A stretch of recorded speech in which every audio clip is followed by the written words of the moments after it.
ছেলেদেরকে বলি, বাপ নষ্ট হইও না, নষ্ট হইও না, নষ্ট হইও না, সমবয়সী বন্ধুর পাল্লায় বরবাদ হয়ে যেও না।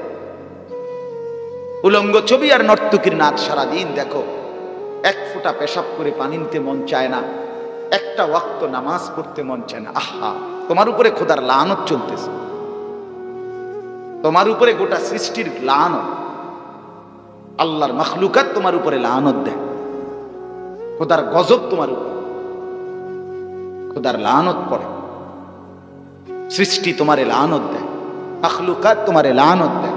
সারা রাত যে ফেরেশতারা পাহারা দেয় সে তোমারে লানত দেয়, সারা দিন যে ফেরেশতারা তোমারে পাহারা দেয় সে তোমারে লানত। প্রিয় নবী সাল্লাল্লাহু আলাইহি সাল্লামের অব্যাহত বলার পরেও তো কত মানুষ কালেমা পড়ে না, ঠিক না বলেন? আচ্ছা, ওই মানুষগুলো কেমন ছিল? হায় রে আবু জাহেল, তুই কেমন রে ছিল? তুই কার কথা প্রত্যাখ্যান করলি? কেমনে ছুটলি?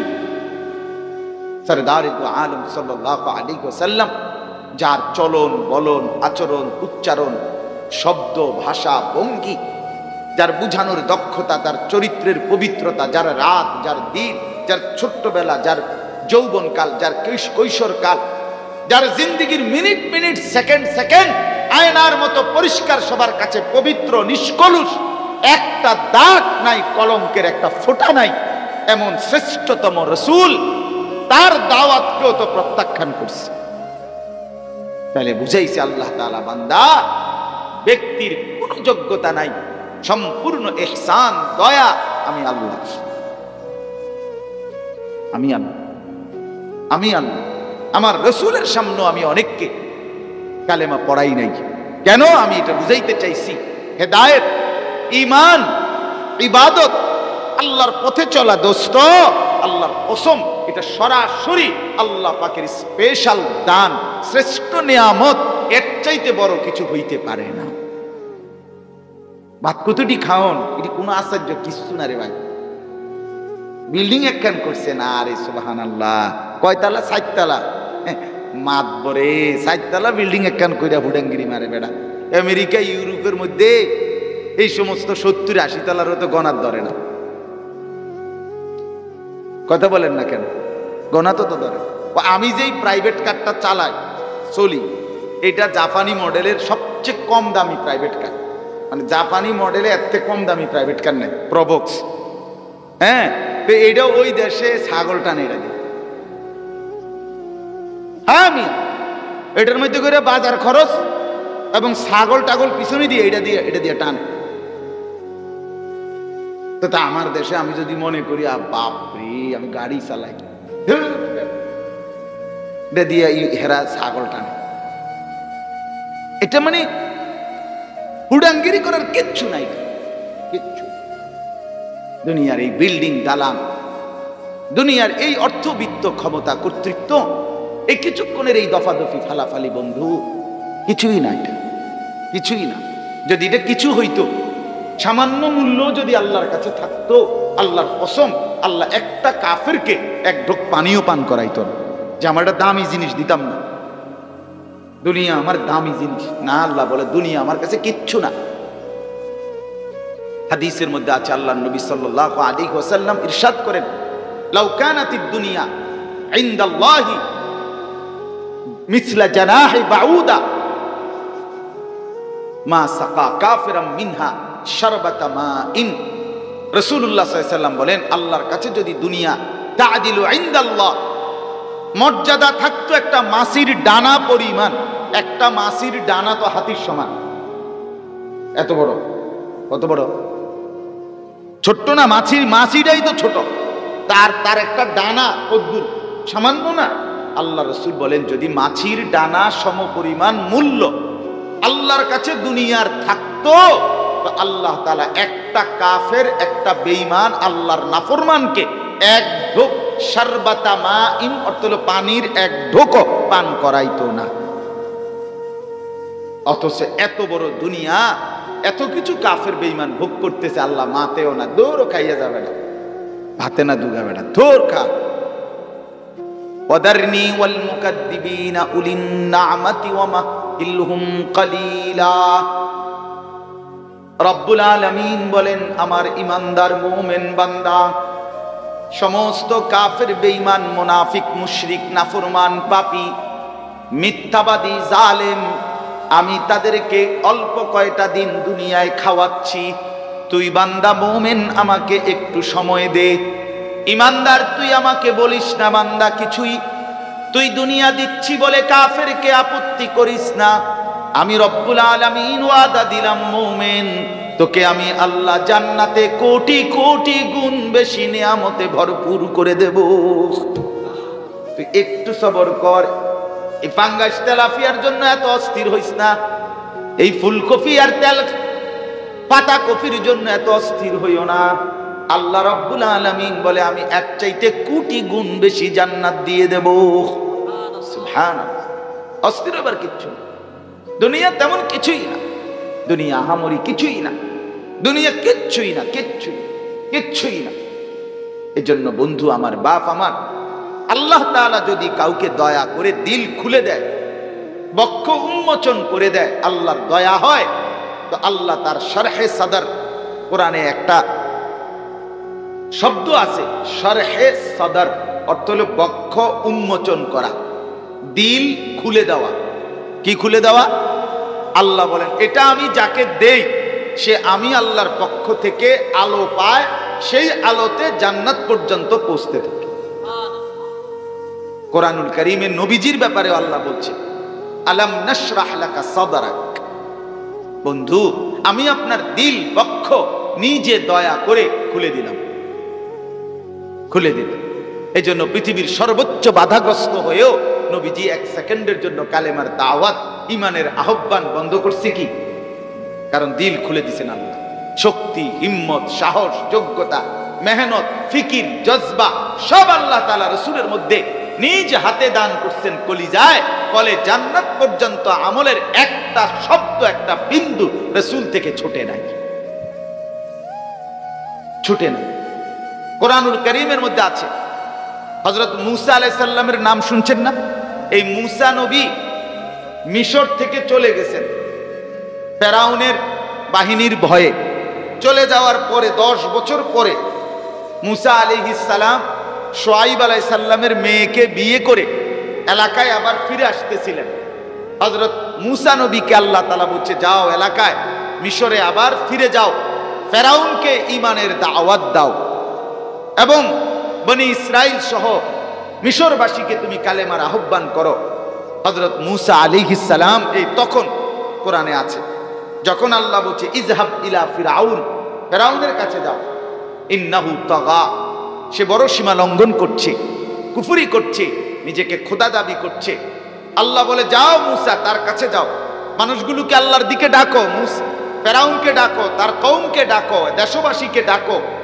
এই তখন মূসা আলাইহিস সালাম প্রথম আল্লাহর কাছে একটা জিনিস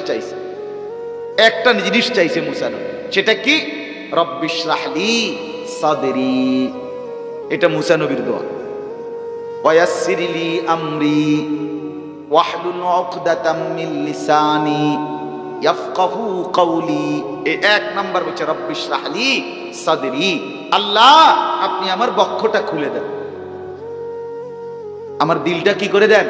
উন্মোচন করে দেন। এটা নিয়ে এটা যদি আপনি আমারে দেন, আমি বুঝি ফেরাউন না, ফেরাউনের আব্বার সামনে বলতো আমার আর অসুবিধা হবে না। কাফের যত বড়ই হোক, মুশরিক যত বড়ই হোক, দুনিয়ার লোক যত বেশি হোক, দুশ্মনের ষড়যন্ত্র যত বেশি হোক, আমি আর পিছপা হব না। কিন্তু আমি প্রথমত কি চাই? শরহে সদর। কি চাই বলেন? এই শব্দটা কোন তো? শরহে সদর কোন তো? বলেন না, বলেন, আর বলতে পারবেন কোন? শরহে সদর। সদর শব্দের অর্থ হলো বুক, বক্ষ। শারহ এই শব্দের অর্থ হলো খোলা, উন্মোচন করা, খুলে দেওয়া। দিল খুলে দেওয়া, বক্ষ খুলে দেওয়া, এটা বড় নিয়ামত। এজন্য এটা আল্লাহর কাছে চাইতে হয়, আল্লাহ দিলটা খুলে দেন, কলজাটার মধ্যে ঈমান ইসলামের বুঝ দিয়া দেন, আখিরাতের ফিকির দিয়া দেন। এটা যখন এসে যায় তখন ওই মানুষটা আল্লাহর ওলি হয়ে যায়, আল্লাহর প্রিয় বান্দা হয়ে যায়। তখন তার অবস্থা হয় তিনটা। যারে আল্লাহ দিল খুলে দিছে, বক্ষ উন্মোচন করছে, তার অবস্থা হয় তিনটা, বোঝা যায় তখন তার কথাবার্তা চলাফেরা দ্বারা। তার চলাফেরাতে তিনটা জিনিস প্রকাশ পায়। এক, আল ইনাবাতু ইলা দারিল খুলুদ, তার সব কিছুতে বোঝা যায় সে আখিরাতের দিকেই ঝুঁকে আছে। তার চলাফেরা কথাবার্তা দিয়ে বোঝা যায় আত্তাজাফি আন দারিল গুরুর, সে দুনিয়া থেকে বিতৃষ্ণা, দুনিয়া নিয়ে তার কোনো মাথা ব্যথা নাই। মিললে খাইলো, না মিললে না খাইলো, পাইলে পরিধান করলো, না পাইলে করলো না। সমস্ত আউলিয়া উল্লাহ যারা আল্লাহর ওলি নেক বান্দা ছিলেন যারা, তারা এমনই ছিলেন কিনা বলেন না কেন?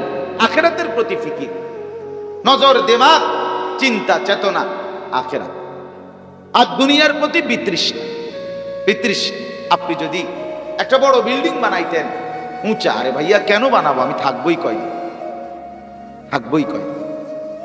আপনি যদি আরো কিছু করতেন, আরে ভাই কেন করবো, আমি থাকবোই কয়দিন। এই যে এই কথা, এই আচরণ যার মধ্যে বোঝা যায়, বোঝা গেল তার আল্লাহ তাআলা শরহে সদর, তার দিল খুলে দিয়েছে ইসলামের জন্য। 3 নাম্বার হলো যে মৃত্যু আসবার আগে আগেই সারাক্ষণ মৃত্যুর জন্য প্রস্তুত। সারাক্ষণ কিসের জন্য প্রস্তুত? মৃত্যুর জন্য। আজ যদি আমার মৃত্যু হয়, তা আমার হিসাব থাকা যে আমি 5 ওয়াক্ত নামাজ পড়ছি, আমি আজকে সারাদিনে 2-4 শব্দ আল্লাহর কথা বলছি, আমি তাসবিহ পড়ছি, মাগরিবের নামাজের পরে সবগুলো মাসনুন রাসূলুল্লাহ সাল্লাল্লাহু আলাইহি ওয়াসাল্লাম যে তাসবিহগুলো পড়তেন তার উল্লেখযোগ্য তাসবিহগুলো পড়ছি, কোরআনুল কারীমের 1-2টা লাইন তেলাওয়াত করছি, মানে আমি মৃত্যুর জন্য প্রস্তুত। আজ যদি আমার মৃত্যু, অসুবিধা নাই, আমি 5 ওয়াক্ত নামাজ আদায় করছি। ফালাস্তু বালি হিনা উকতালু মুসলিমান আলা আইয়ি শিক্কিন কানা লিল্লাহি মাসরাই। এক সাহাবীকে মক্কার কাফেররা, খুবাইব ইবনে আদি ওনার নাম, ওনাকে মক্কার কাফের মুশরিকরা ফাঁসি দিছিল। মুসলমান হওয়ার পরে ফাঁসিতে ঝুলাইছিল। ফাঁসিতে ঝুলাইবার আগ মুহূর্তে মক্কার কুরাইশ নেতা আবু সুফিয়ান সে জিজ্ঞেস করছিল, খুবাইব, মৃত্যুর পূর্বে তোমার শেষ কোনো ইচ্ছা আসেনি? হযরত খুবাইব বলছিল, ওনার শরীর তখন রক্তাক্ত ছিল, বর্ষার আঘাতে কাফেররা ওনাকে ফাঁসি দিবার আগে পুরা দেহ বর্ষা দিয়ে খুঁচাইয়া সারা দেহে রক্তাক্ত করে ফেলছিল। উনি ঘাড় কাত করা ছিলেন, বুখারীতে আছে এই হাদিস। উনি তখন বললেন, আমি 2 রাকাত নামাজ পড়তে চাই। তো রশি খুলে দিছে, এই রক্তাক্ত দেহ নিয়েই হযরতে খুবাইব 2 রাকাত নামাজ পড়ছে। সালাম ফিরাইয়া 2 হাত তুলে আল্লাহকে বলছে, ফালাস্তু উবালি হিনা উখতালু মুসলিমান, মাওলা আজ আর আমার কোনো পরোয়া নাই, আমি আপনাকে সেজদা করে মুসলমান, আপনার অনুগত বান্দা হয়ে মরতে পারছি, অতএব এখন আর আমার কোনো অসুবিধা নেই, কোনো অসুবিধা। আলা আইয়ি শিক্কিন কানা লিল্লাহি মাসরাই। এখানে আছে যে ওনাকে আহত করে যখন ফাঁসি দিবে, তখন ওনার আপনার চেহারাটা কিবলামুখী, কাফেররা বারবার সরায় দিতে চায়, আরেক দিকে চেহারা হয়ে যায় কিবলামুখী। তখন উনি এই সময় এটা উনিও বলছিলেন, আলা আইয়ি শিক্কিন কানা লিল্লাহি মাসরাই। আরে বান্দা, আরে বন্ধু, আমি যখন আল্লাহর জন্যই মরছি, আমার চেহারা যেদিকেই ঘুরাও না কেন, আমার লাশ যা ইচ্ছা তাই করো না কেন, কোনো অসুবিধা নাই, আমি আমার আল্লাহর জন্যই মরছি, কোনো অসুবিধা নেই। এবার ছিঁড়ে ফেলো, ফাইরা ফেলো, এবার ছাগলের গোশত আর গরুর গোশতের মতো বুটি বুটি করে ফেলো, টুকরা টুকরা করে ফেলো, কোনো সমস্যা, আমি আমার সেজদা দিয়ে মরছি। ইমামে হুসাইন রাদিয়াল্লাহু তাআলা আনহু আমরা কিতাবে নিজে পড়ছি, 10ই মুহররম কারবালার সেই দিন আহলে বাইতের নিজের পরিবারের পুরুষ সদস্য এই 70-72 জন সবাই যখন শহীদ, তখন উনি একাই ময়দানে এসে দাঁড়াইছে, আর একজনই ছোট্ট একটা ছেলে তো তাঁবুতে ছিল, অসুস্থ, তো একাই যখন দাঁড়াইছে যুদ্ধ করতেছে, এই অবস্থায় জোহরের ওয়াক্ত হইছে। কিতাবে আছে হুসাইন রাদিয়াল্লাহু তাআলা আনহু তখন দুশমনদের দিকে তাকাইয়া বলছে, আমার এই জোহরের নামাজ পড়তে দাও, আমি আমার মালিকের সেজদা দেই, এরপরে আবার যুদ্ধ করো।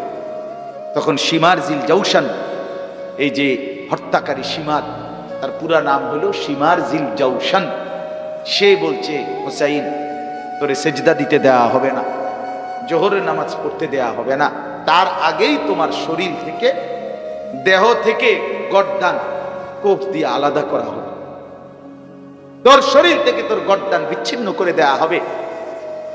নামাজের আগে আগেই, সেজদা দেওয়ার আগে আগেই ইমামে হুসাইন তখন চিৎকার দিয়া বলছে, সীমার আমি জান দেওয়ার জন্য প্রস্তুত নিয়েই এখানে আসছি, আমি শহীদ হব এই সিদ্ধান্ত নিয়েই আসছি বেটা, মরণকে আমি ভয় করে আসি নাই, আমি মরণ কবুল করতেই আসছি। যা তবে তুই যা মন চায় আমার লাশ ছিন্ন ভিন্ন করে ফেল, আমি নিয়ত বাঁধলাম আল্লাহু আকবার, যে এবার তোর যা মন চায় কর, ছিঁড়ে ফেল। দোস্ত, ইমাম হুসাইনের নামে তুমি শুধু ডেগে ডেগে খিচুড়ি খাইবা, এই জন্য উনি কারবালায় শহীদ হয় না। পীরের নামে তুমি খিচুড়ি খাইবা, আউলিয়াদের নামে তুমি ডেগে ডেগে বিরিয়ানি খাইবার খিচুড়ি খাইবা, আর গান বাজাইবার তামসা করবা। আল্লাহর কসম, ওই আউলিয়ারা যারা আল্লাহর নেক ওলি ছিলেন, যারা আল্লাহর প্রিয় বান্দা ছিলেন, রব্বে কাবার কসম কোন আল্লাহর ওলি গান বাদ্য বাজনা নারী পুরুষের এই অবাধ মেলামেশা একত্রে এসে এই আয়োজন এটা করেন নাই, করতে পারে না, করতে পারে না।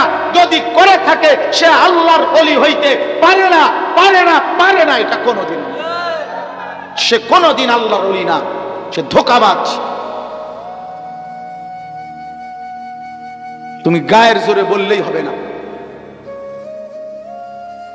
গায়ের জোরে বললে, আল্লাহ কোরআনে বলছে আমার ওলি তারা মৃত্যু পর্যন্ত যারা ঈমানের উপরে ছিল, ওয়াকানু ইয়াত্তাকুন, এবং মৃত্যু পর্যন্ত যারা আমাকে ভয় করে গুনাহ ছেড়েছে, তাকওয়া অবলম্বন করেছে, তারে বলে আল্লাহ।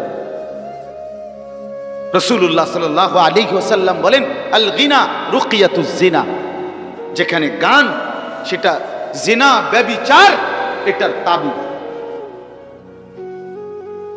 রাসূলুল্লাহ সাল্লাল্লাহু আলাইহি ওয়াসাল্লাম বলেন, জুমার খুতবার বইগুলোর মধ্যে আছে, জুমার খুতবার দেখেন, রাসূলুল্লাহ নিজে বলছে, আমারানি রব্বি বিমাহকিল মাআজিফ ওয়াল মাজামির, আমাকে আল্লাহ পাঠাইছেন, আমি মুহাম্মদ আখিরি নবী, বাদ্যযন্ত্র ভাঙবার জন্য আমি রাসূল প্রেরিত হয়েছি, বাজাইবার জন্য। রাসূলুল্লাহ সাল্লাল্লাহু আলাইহি ওয়াসাল্লাম কিয়ামতের যেই আলামতগুলো বলছেন, সেই আলামতের মধ্যে একদম স্পষ্ট বলেছে, যাহারাতিল কাইনাতু ওয়াল মাআজিফ, নারী গান গাইবে এবং লগে বাদ্যযন্ত্র বাজবে, গান বাদ্য হবে, এটা সুস্পষ্ট বেড়ে যাবে। রাসূল বলছে এটা কিয়ামতের আলামত। বলে না এটা ধর্মের নামে গান, না গান গানে, বাজনা বাজনায়, ধর্মের নামে তবলা এটা একরকম, আর অধর্মের নামে তবলা এটা আরেক রকম, নাকি? তাই ধর্মের নামে তবলা এটা তাল গাছের মতো, আর অধর্মের নামে তবলা এটা কলা গাছের মতো। কথা কয় না কেন? ওনার মাতেন অন কথা বলেন না কেন? ধর্মের নামেও বাদ্য বাজানো যাবে, ধর্মের নামেও বাজনা বাজানো যাবে না, হারাম, স্পষ্ট হারাম। রাসূলুল্লাহ সাল্লাল্লাহু আলাইহি ওয়াসাল্লাম বলেছেন, ইস্তিমাউল মালাহি মাসিয়াতুন, গান শোনা এটা গুনাহ, কবিরা গুনাহ। আল্লাহ রাসূল বলেন, জুলুসু আলাইহা ফিসকুন, যেখানে গান হয় সেখানে বসা সেটা সুস্পষ্ট পাপী। ওয়াতালাদ্দুদু বিহা কুফরুন, আর যে গান শুনে মজা পায়, স্বাদ, করছে কি রে, করছে কি রে, কিচ্ছু করছে না, তোর ঈমান নিছে, কুফরুন। ওই হাত নাড়া দিল কেন, আমরা ডোলে তাইলে ইয়া করছে শরীরটার ভিতরে, তাইলে নাচে, কোনো অসুবিধা কি? বল পড়ে গেলে কি, খিচুড়ি আছে না, আবার খাইবো খিচুড়ি, 3 বার খান, অসুবিধা কি? আবার বল আয় করবো, কথা বুঝছেন না? আত-তালাদ্দুদু বিহা কুফরুন। রাসূলুল্লাহ সাল্লাল্লাহু আলাইহি ওয়াসাল্লাম বলছে, গান শুনে মজা পাওয়া, স্বাদ পাওয়া, এটা কুফরি, কুফরি। আল্লাহর নবী সাল্লাল্লাহু আলাইহি ওয়াসাল্লাম বলেন, যে জায়গা দিয়া পানি পড়ে, খালের পানি, পুকুরের পানি অথবা ঝর্ণার পানি, যেখান দিয়া পানি পড়ে ওইখান দিয়ে ঘাস সবচেয়ে সুন্দর হয়ে সবুজ হয়ে কি গজায়, ঠিক কিনা বলেন? পানি যদি ঠিক মতো পায় তাহলে ঘাস কি হয়? সুন্দর হয়ে গজায়। রাসূল বলে যেভাবে পানি ঠিক মতো পেলে আপনার ঘাস সুন্দরভাবে গজায়, ঠিক তেমনি ভাবে যেখানে গান হয় সেখানে ঠিক ওরকম সুন্দরভাবে কুফরি, শিরকি, হারাম কাজ ততটা হয়। মুনাফিকি তৈরি, নারী পুরুষের আর বিভাজন থাকে না, পর্দা পুশিদার কোনো হেতেমাম থাকে না। আমার চাচা সেদিন আবার ওয়াদা দিছিলেন, এই শুনে বলছিলেন আমি সেই ওয়াদা রক্ষার্থে আসছি। ওয়াদা রক্ষা, আমি ওনারে জবান দিছিলাম আমি আসবো কোনোদিন। আমি মনে করি আল্লাহ তাআলা তার দিলে আমার এরপরে প্রতি সময় দেখা হইলে কইতো, বাজি বাবা আপনি আমার মাহফিলটা আইবেন নিয়ে। আমাদের কবির ভাই এইটার পিছনে আমার পিছনে লাইগা ছিল শুরু থেকে শেষ পর্যন্ত। আল্লাহ তাআলা যে যেভাবে এটার সাথে জুড়ছেন, এই মাহফিলের সাথে আল্লাহ আপনাদের প্রত্যেককে উত্তম বিনিময় দান করে। আপনারা ভালোবাসা দিবেন, সহযোগিতা করবেন, এটা যেন থাকে, এটা যেন থাকে। মাহফিল যেন হয়, ওয়াজ যেন হয়, নসিহত যেন হয়, গান বাদ্য যেন না হয়। আমার যুবক ভাইয়া, এক প্লেট খিচুড়ি বা 2 প্লেট খিচুড়ি এই একদিন গান বাদ্যের মজলিসে খাইলে কোনো তোমার হায়াত বাড়বে না, কিন্তু তোমার ক্ষতি হবে। এজন্য দয়া করে গান বাদ্যের মজলিসে আল্লাহর ওয়াস্তে যুবক ভাই হাত জোড় করে অনুরোধ, আর যদি কোনোদিন বলতে নাও পারি আজই বললাম, বন্ধু আমার নিজের আখেরাত নষ্ট করে দিও না, নিজের আখেরাত বরবাদ করে দিও না বন্ধু। কারোর সাথে গালিগালাজ, ধাক্কা ধাক্কি, ঠেলাঠেলির উদ্দেশ্যে আমি আসি না, আমি এটা করিও না। আমি ঝগড়া পছন্দও করি না, কিন্তু আমার ইনসাফের কথা হইল কোরআন কারীমের মধ্যে স্পষ্ট আছে, সূরা লুকমানের মধ্যে, অমিনান নাসি মান ইয়াশতারি লাহওয়াল হাদিস লিয়ুদিল্লা আন সাবিলিল্লাহ ওয়া ইয়াত্তাখিযাহা হুজুয়া। আল্লাহ তাআলা বলেন, মানুষদের মধ্য থেকে যারা গান বাদ্যের সামগ্রী মানুষকে আল্লাহর পথ থেকে ফেরাবার জন্য ক্রয় করে, আয়োজন করে, আল্লাহ নিজে বলছে ফাবাশশিরহুম বিআযাবিন আলীম। বন্ধু, তাদেরকে আপনি মর্মান্তিক, পীড়াদায়ক, অত্যন্ত যন্ত্রণাদায়ক আযাবের খবর শুনান। আপনি আরেকবার দেখেন কোরআন শরীফ, কোরআন শরীফ সত্য তো? আরে বলেন না সত্য তো? এটা কথা বলেন না কেন? সত্য কিনা বলেন? এই কোরআন থেকে বলছি, গান বাদ্যের কোন আয়োজন মুমিন করতে পারে না, মুমিন করতেই পারে। যেখানেই বাদ্য টুং টুং টুং টুং আওয়াজ হয় সেখানে আল্লাহর লানত বর্ষিত, আল্লাহর লানত বর্ষিত। এটা ঝগড়া না, এটা কারো বাত মারা না।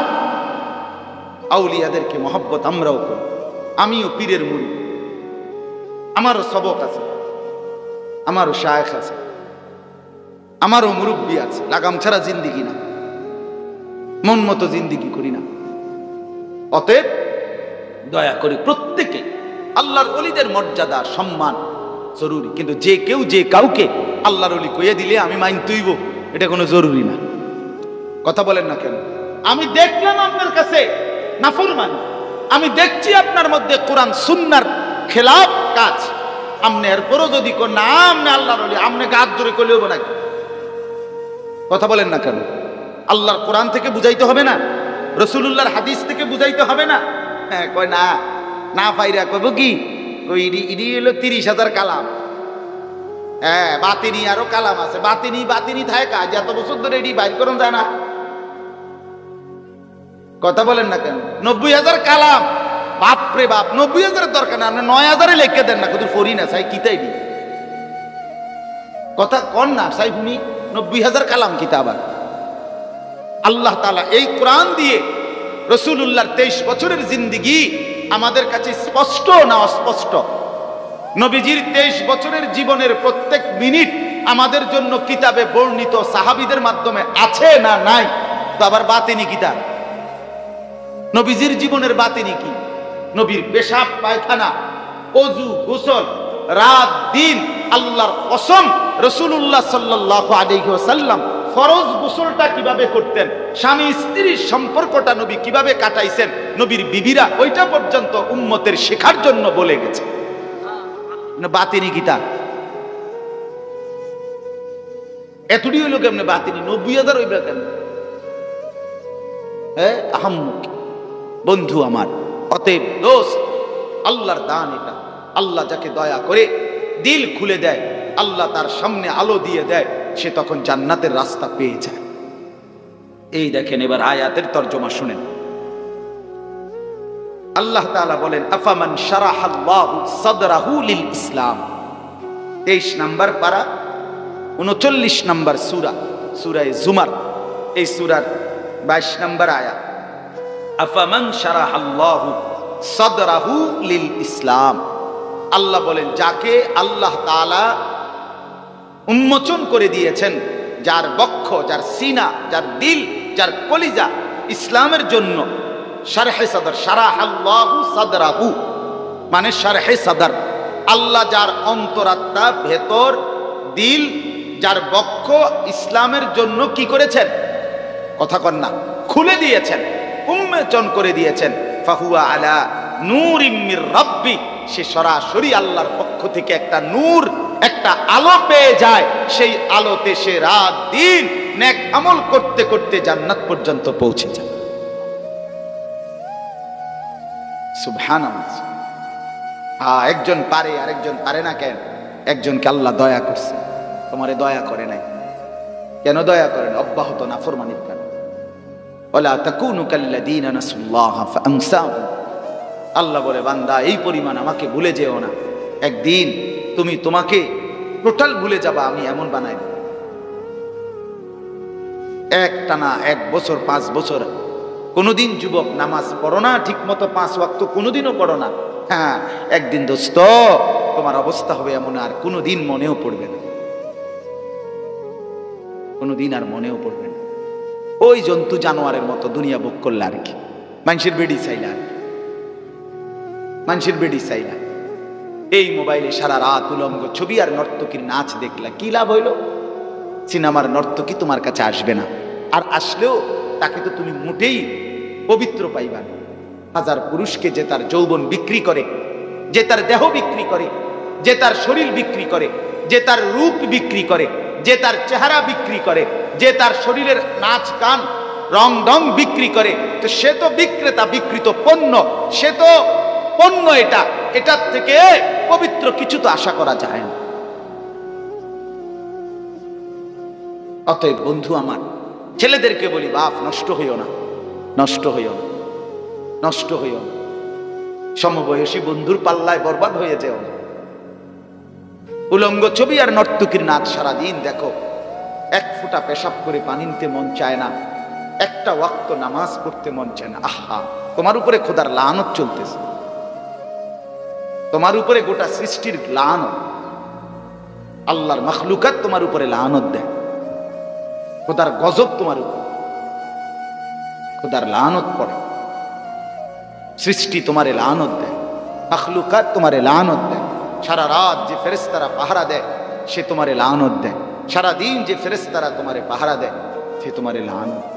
তো এই যে বুঝ, আল্লাহ তাআলা কলিজার ভিতরে যখন বক্ষ খুলে দেয়, আল্লাহ দয়া করে যখন কারো দিল খুলে দেয়, আল্লাহ তাআলা তাকে জান্নাত পর্যন্ত পৌঁছার নূর, আলো তার জন্য জ্বালায় দেয়। এই কথাটা বলার জন্য এই আয়াতটা, এটা আল্লাহর দয়া, এটা আল্লাহর দয়া, কসম আল্লাহর, এটা আল্লাহর দয়া। আমি বলতে বলতে যদি একবারে আমনের মাঠেও গইরে হবে না, আমার মালিকের ইহসান হইতে হবে, মালিকের দয়া হইতে হবে। রাসূলুল্লাহ সাল্লাল্লাহু আলাইহি ওয়াসাল্লাম, প্রিয় নবী সাল্লাল্লাহু আলাইহি সাল্লামের অব্যাহত বলার পরেও তো কত মানুষ কালেমা পড়ে না, ঠিক না বলেন? আচ্ছা, ওই মানুষগুলো কেমন ছিল? হায় রে আবু জাহেল, তুই কেমন রে ছিল? তুই কার কথা প্রত্যাখ্যান করলি? কেমনে ছুটলি? সরদার দু আলম সাল্লাল্লাহু আলাইহি ওয়াসাল্লাম, যার চলন বলন, আচরণ, উচ্চারণ, শব্দ, ভাষা, ভঙ্গি, যার বুঝানোর দক্ষতা, যার চরিত্রের পবিত্রতা, যার রাত, যার দিন, যার ছোট্টবেলা, যার যৌবনকাল, যার কৈশোরকাল, যার জিন্দেগির মিনিট মিনিট সেকেন্ড সেকেন্ড আয়নার মতো পরিষ্কার, সবার কাছে পবিত্র নিষ্কলুষ, একটা দাগ নাই, কলঙ্কের একটা ফোঁটা নাই, এমন শ্রেষ্ঠতম রাসূল তার দাওয়াতকেও তো প্রত্যাখ্যান করছে। তাহলে বুঝাইছে আল্লাহ তাআলা বান্দা ব্যক্তির কোনো যোগ্যতা নাই, সম্পূর্ণ ইহসান দয়া আমি আল্লাহ, আমি আল্লাহ, আমি আল্লাহ। আমার রাসূলের সামনে আমি অনেককে কালেমা পড়াই নাই। কেন? আমি এটা বুঝাইতে চাইছি হেদায়েত, ঈমান, ইবাদত, আল্লাহর পথে চলা দোস্ত, আল্লাহর কসম, এটা সরাসরি আল্লাহ পাকের স্পেশাল দান, শ্রেষ্ঠ নিয়ামত, এর চাইতে বড় কিছু হইতে পারে না। ভাত কতটি খাওন, এটি কোনো আশ্চর্য কিছু না রে ভাই। বিল্ডিং একখান করছে না, আরে সুবহানাল্লাহ, কয়তলা? 4 তলা। মাত বরে 4 তলা বিল্ডিং একখান কইরা হুডাঙ্গিরি মারে বেড়া। আমেরিকা ইউরোপের মধ্যে এই সমস্ত 70-80 তলারও তো গণার ধরে না। কথা বলেন না কেন? গণা তো ধরে। আমি যেই প্রাইভেট কারটা চালাই, চলি, এটা জাপানি মডেলের সবচেয়ে কম দামি প্রাইভেট কার। মানে জাপানি মডেলে এর থেকে কম দামি প্রাইভেট কার নেই, প্রবক্স। হ্যাঁ, তো এইটা ওই দেশে ছাগল টানে এটা দিয়ে। আমি এটার মধ্যে করে বাজার খরচ এবং ছাগল টাগল পিছনে দিয়ে এটা দিয়ে টান। তো তা আমার দেশে আমি যদি মনে করি বাপরে আমি গাড়ি চালাই, এটা দিয়ে হেরা ছাগল টানে। এটা মানে হুডাঙ্গিরি করার কিচ্ছু নাই, কিচ্ছু। দুনিয়ার এই বিল্ডিং, দালান, দুনিয়ার এই অর্থবিত্ত, ক্ষমতা, কর্তৃত্ব, এই কিছুক্ষণের এই দফাদফি, ফালাফালি, বন্ধু, কিছুই না, এটা কিছুই না। যদি এটা কিছু হইতো, সামান্য মূল্য যদি আল্লাহর কাছে থাকতো, আল্লাহর কসম, আল্লাহ একটা কাফেরকে এক ঢোক পানিও পান করাইতো না, যে আমার একটা দামি জিনিস দিতাম না। দুনিয়া আমার দামি জিনিস না, আল্লাহ বলে দুনিয়া আমার কাছে কিচ্ছু না। হাদিসের মধ্যে আছে, আল্লাহর নবী সাল্লাল্লাহু আলাইহি ওয়াসাল্লাম ইরশাদ করেন, লাউ কানাতিদ দুনিয়া ইনদাল্লাহি মিসলা জানাহি বাউদা মা সাকা কাফিরাম মিনহা শারবাতা মাইন। রাসূলুল্লাহ সাল্লাল্লাহু আলাইহি ওয়াসাল্লাম বলেন, আল্লাহর কাছে যদি দুনিয়া তা'দিলু ইনদাল্লাহ, মর্যাদা থাকতো একটা মাছির ডানা পরিমাণ। একটা মাছির ডানা তো হাতির সমান, এত বড়। কত বড়? ছোট্ট না, মাছিটাই তো ছোট, তার একটা ডানা কদ্দুর, সামান্য না। আল্লাহ রাসূল বলেন, যদি মাছির ডানা সম পরিমাণ মূল্য আল্লাহর কাছে দুনিয়ার থাকতো, তো আল্লাহ তাআলা একটা কাফের, একটা বেঈমান, আল্লাহর নাফরমানকে এক ঢোক শারবাতা মাইন, অর্থ হলো পানির এক ঢোকও পান করাইতো না। অথচ এত বড় দুনিয়া, এত কিছু কাফের বেঈমান ভোগ করতেছে, আল্লাহ মাতেও না, দৌড়ও খাইয়া যাবে না, ভাতে না দুগাবে না, দৌড় খা। ওয়াদারনি ওয়াল মুকাদ্দিবিনা উলিন না'মাতি ওয়া মাহিলহুম কালিলা। রব্বুল আলামিন বলেন, আমার ইমানদার মুমিন বান্দা, সমস্ত কাফের, বেঈমান, মুনাফিক, মুশরিক, নাফরমান, পাপী, মিথ্যাবাদী, জালেম, আমি তাদেরকে অল্প কয়টা দিন দুনিয়ায় খাওয়াচ্ছি। তুই বান্দা মুমিন আমাকে একটু সময় দে। ইমানদার তুই আমাকে বলিস না বান্দা কিছুই, তুই দুনিয়া দিচ্ছি বলে কাফেরকে আপত্তি করিস না। আমি রব্বুল আলামিন ওয়াদা দিলাম মুমিন, তোকে আমি আল্লাহ জান্নাতে কোটি কোটি গুণ বেশি নিয়ামতে ভরপুর করে দেব। তুই একটু সবর কর। এই ফাঙ্গাস তেলাপিয়ার জন্য এত অস্থির হইস না, এই ফুলকপি আর তেল পাতা কপির জন্য এত অস্থির হইও না। আল্লাহ রাব্বুল আলামিন বলে, আমি এর চাইতে কোটি গুণ বেশি জান্নাত দিয়ে দেব। সুবহানাল্লাহ। অস্থির হবার কিচ্ছু না, দুনিয়া তেমন কিছুই না, দুনিয়া আহামরি কিছুই না, দুনিয়া কিচ্ছুই না, কিচ্ছুই না। এজন্য বন্ধু আমার, বাপ আমার, আল্লাহ তাআলা যদি কাউকে দয়া করে দিল খুলে দেয়, বক্ষ উন্মোচন করে দেয়, আল্লাহর দয়া হয়, তো আল্লাহ তার শরহে সদর, কোরআনে একটা শব্দ আছে শরহে সদর, অর্থ হলো বক্ষ উন্মোচন করা, দিল খুলে দেওয়া। কি খুলে দেওয়া? আল্লাহ বলেন এটা আমি যাকে দেই সে আমি আল্লাহর পক্ষ থেকে আলো পায়, সেই আলোতে জান্নাত পর্যন্ত পৌঁছতে থাকে। কোরআনুল কারীমে নবীজির ব্যাপারে আল্লাহ বলছে আলাম নাশরাহ লাকা সাদরাক, বন্ধু আমি আপনার দিল বক্ষ নিজে দয়া করে খুলে দিলাম, খুলে দিলাম। এই জন্য পৃথিবীর সর্বোচ্চ বাধাগ্রস্ত হয়েও নবীজি 1 সেকেন্ডের জন্য কালেমার দাওয়াত, ইমানের আহ্বান বন্ধ করছে কি? কারণ দিল খুলে দিছেন আল্লাহ।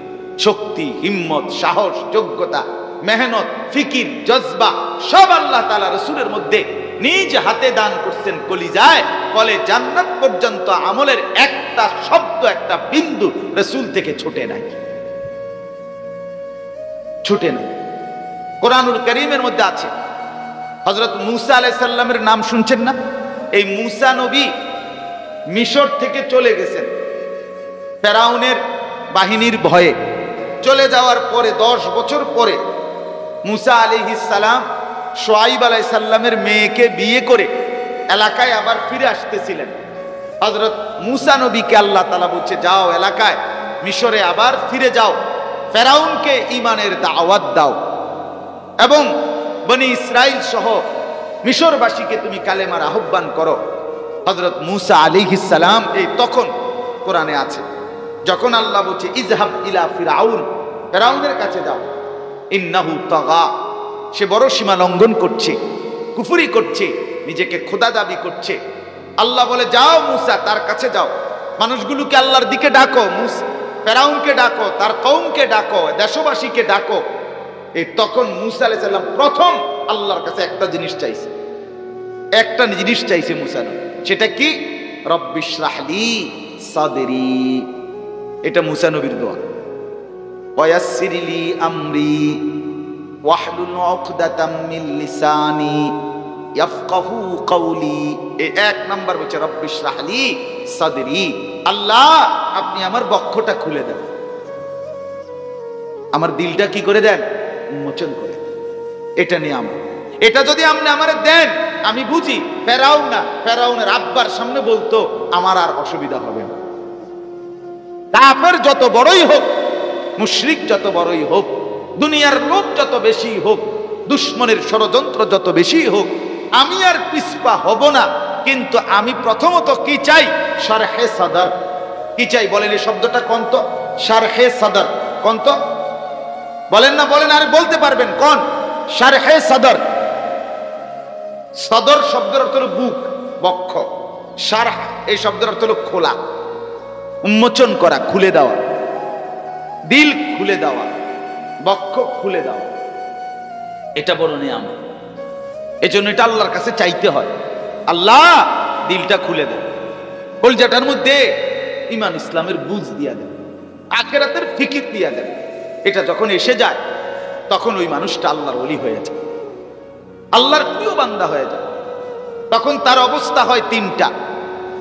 যারে আল্লাহ দিল খুলে দিছে, বক্ষ উন্মোচন করছে, তার অবস্থা হয় 3টা। বোঝা যায় তখন তার কথাবার্তা, চলাফেরা দ্বারা তার চলাফেরাতে 3টা জিনিস প্রকাশ পায়। 1, আল ইনাবাতু ইলা দারিল খুলুদ, তার সব কিছুতে বোঝা যায় সে আখিরাতের দিকেই ঝুঁকে আছে।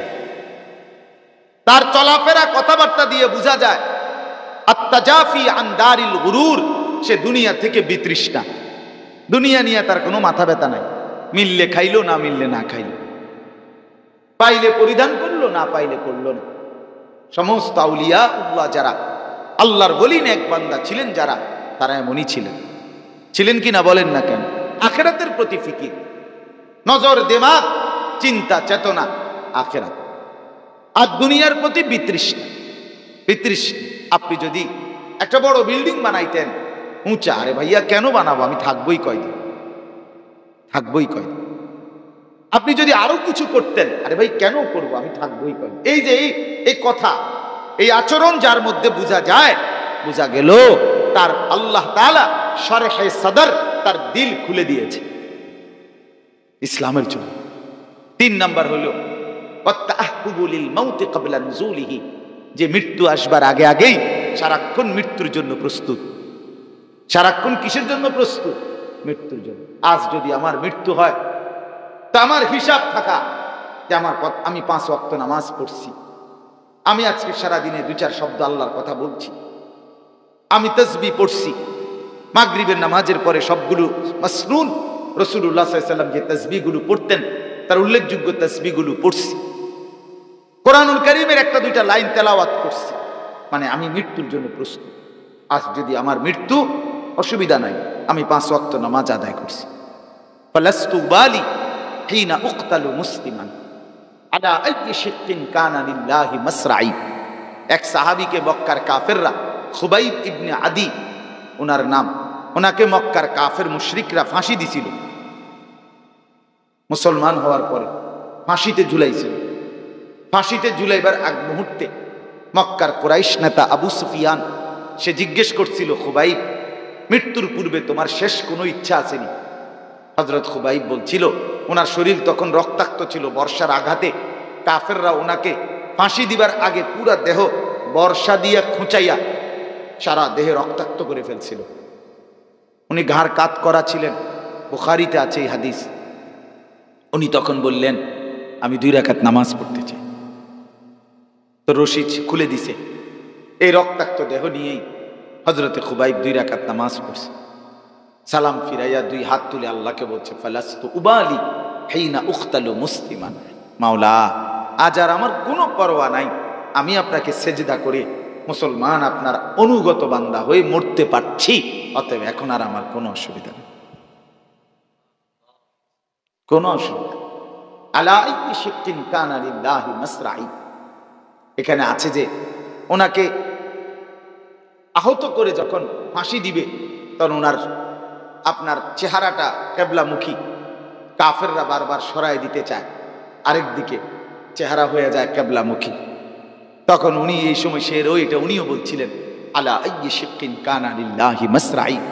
আরে বান্দা, আরে বন্ধু, আমি যখন আল্লাহর জন্যই মরছি, আমার চেহারা যেদিকেই ঘুরাও না কেন, আমার লাশ যা ইচ্ছা তাই করো না কেন, কোনো অসুবিধা নাই, আমি আমার আল্লাহর জন্যই মরছি, কোনো অসুবিধা নেই। এবার ছিঁড়ে ফেলো, ফাইরা ফেলো, এবার ছাগলের গোশত আর গরুর গোশতের মতো বুটি বুটি করে ফেলো, টুকরা টুকরা করে ফেলো, কোনো সমস্যা, আমি আমার সেজদা দিয়ে মরছি।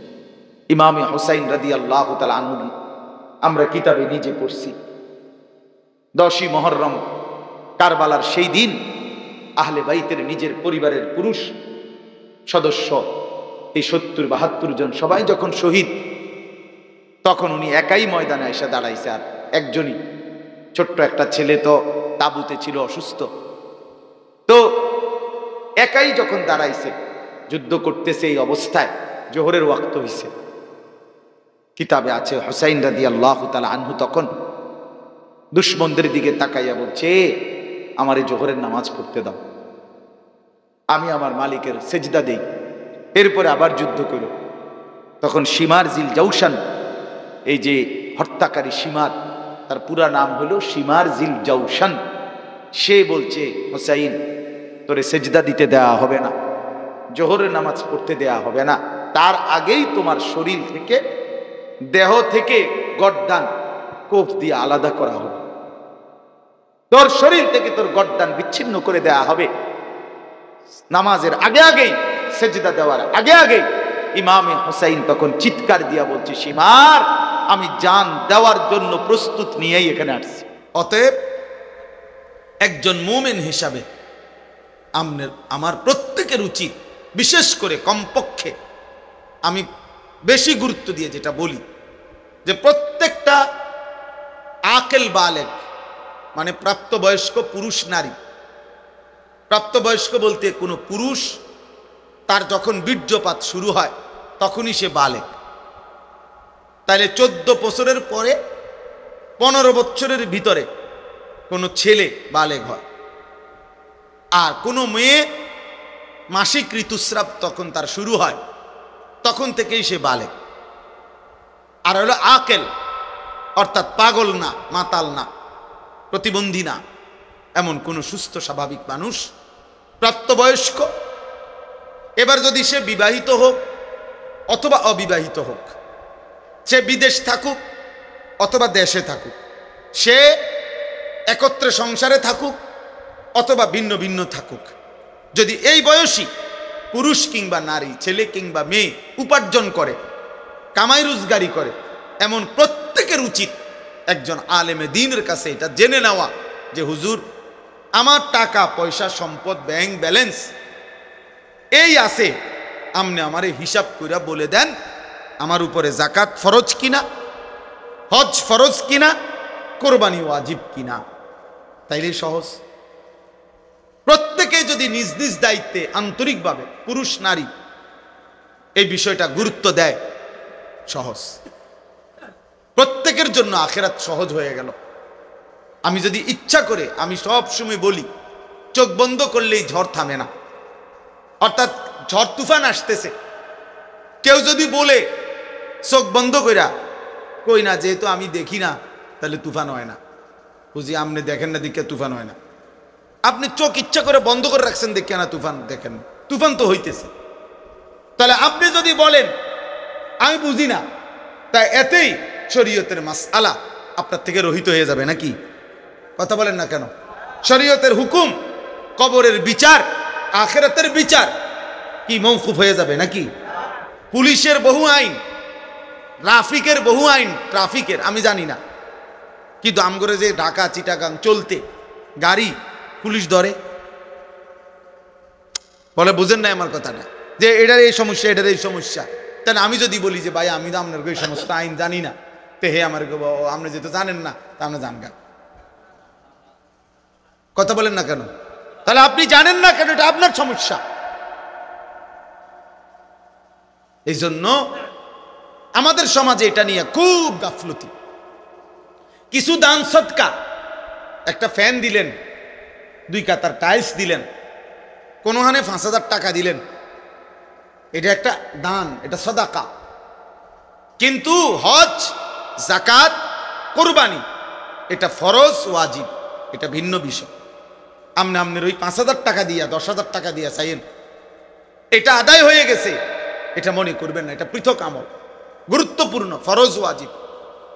এক্ষেত্রে গাফলতি করা কোনোভাবেই উচিত। আমাদের সমাজে এই হজ এবং কোরবানির ক্ষেত্রে সীমাহীন গাফলতি। কিছু মানুষ বাংলাদেশ থেকে হজে গেছে, মনে করেন যাচ্ছে, আমরাও যাবো ইনশাআল্লাহ, আল্লাহ চাহে তো 28 তারিখ আমার ফ্লাইট। তো কিছু মানুষ মনে করেন 80,000 মানুষ এবছর বাংলাদেশ থেকে মনে করেন হজে যাচ্ছে।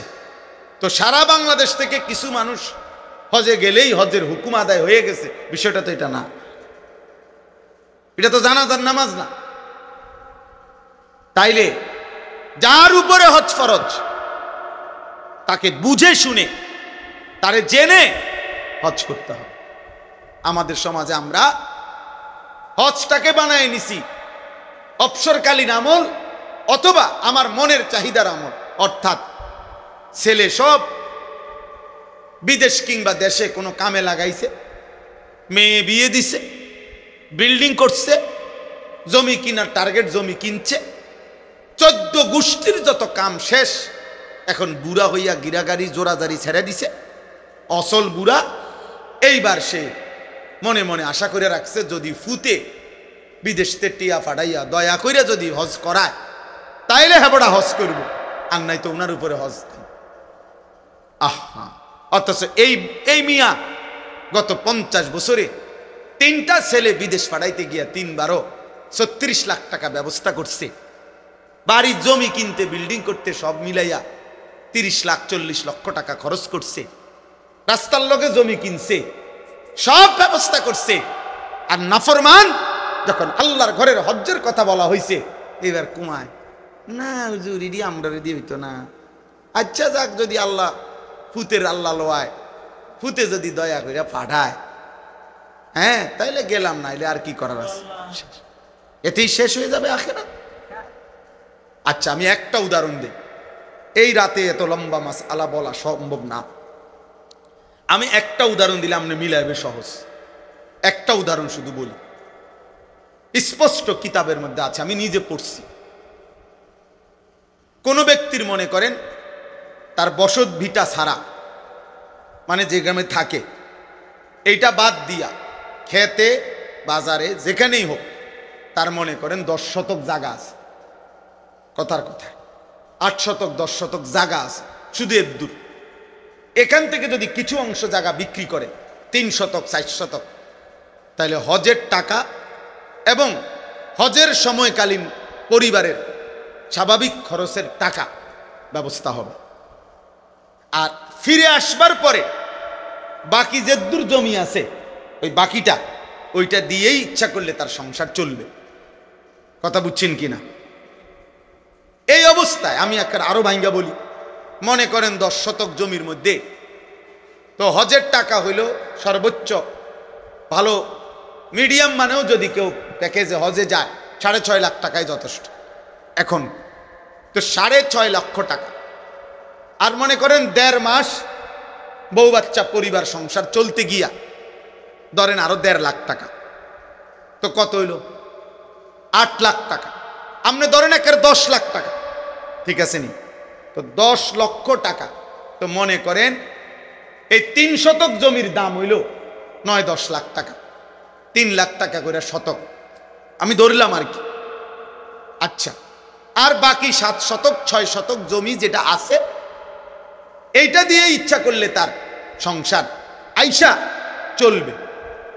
তাহলে এই লোকের কাছে আর ব্যাংকে কোনো টাকা নাই, এই লোকের কোনো ব্যবসা নাই, এই লোকের কোনো ফুদ বিদেশে নাই, এবার আর কোনো জমা টাকা নাই, কিচ্ছু নাই, শুধু বাড়িটা আর ওই জমিটা আছে, এদ্দুর জমি আছে, যে এদ্দুর জমির কিছু অংশ বিক্রি করলে হজের টাকা হবে, সংসারের টাকা হবে ওই কয়দিনের 1.5 মাসের।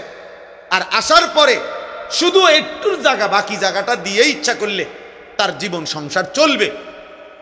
বিশ্বাস করেন যদি আর কিছুও না থাকে, বাজার ব্যবসা দোকান বিদেশ টাকা, আর কোথাও কোনো টাকা নাই, তাহলে এটুকু জায়গা থাকার কারণেই নিঃসন্দেহে এই ব্যক্তির উপরে হজ ফরজ।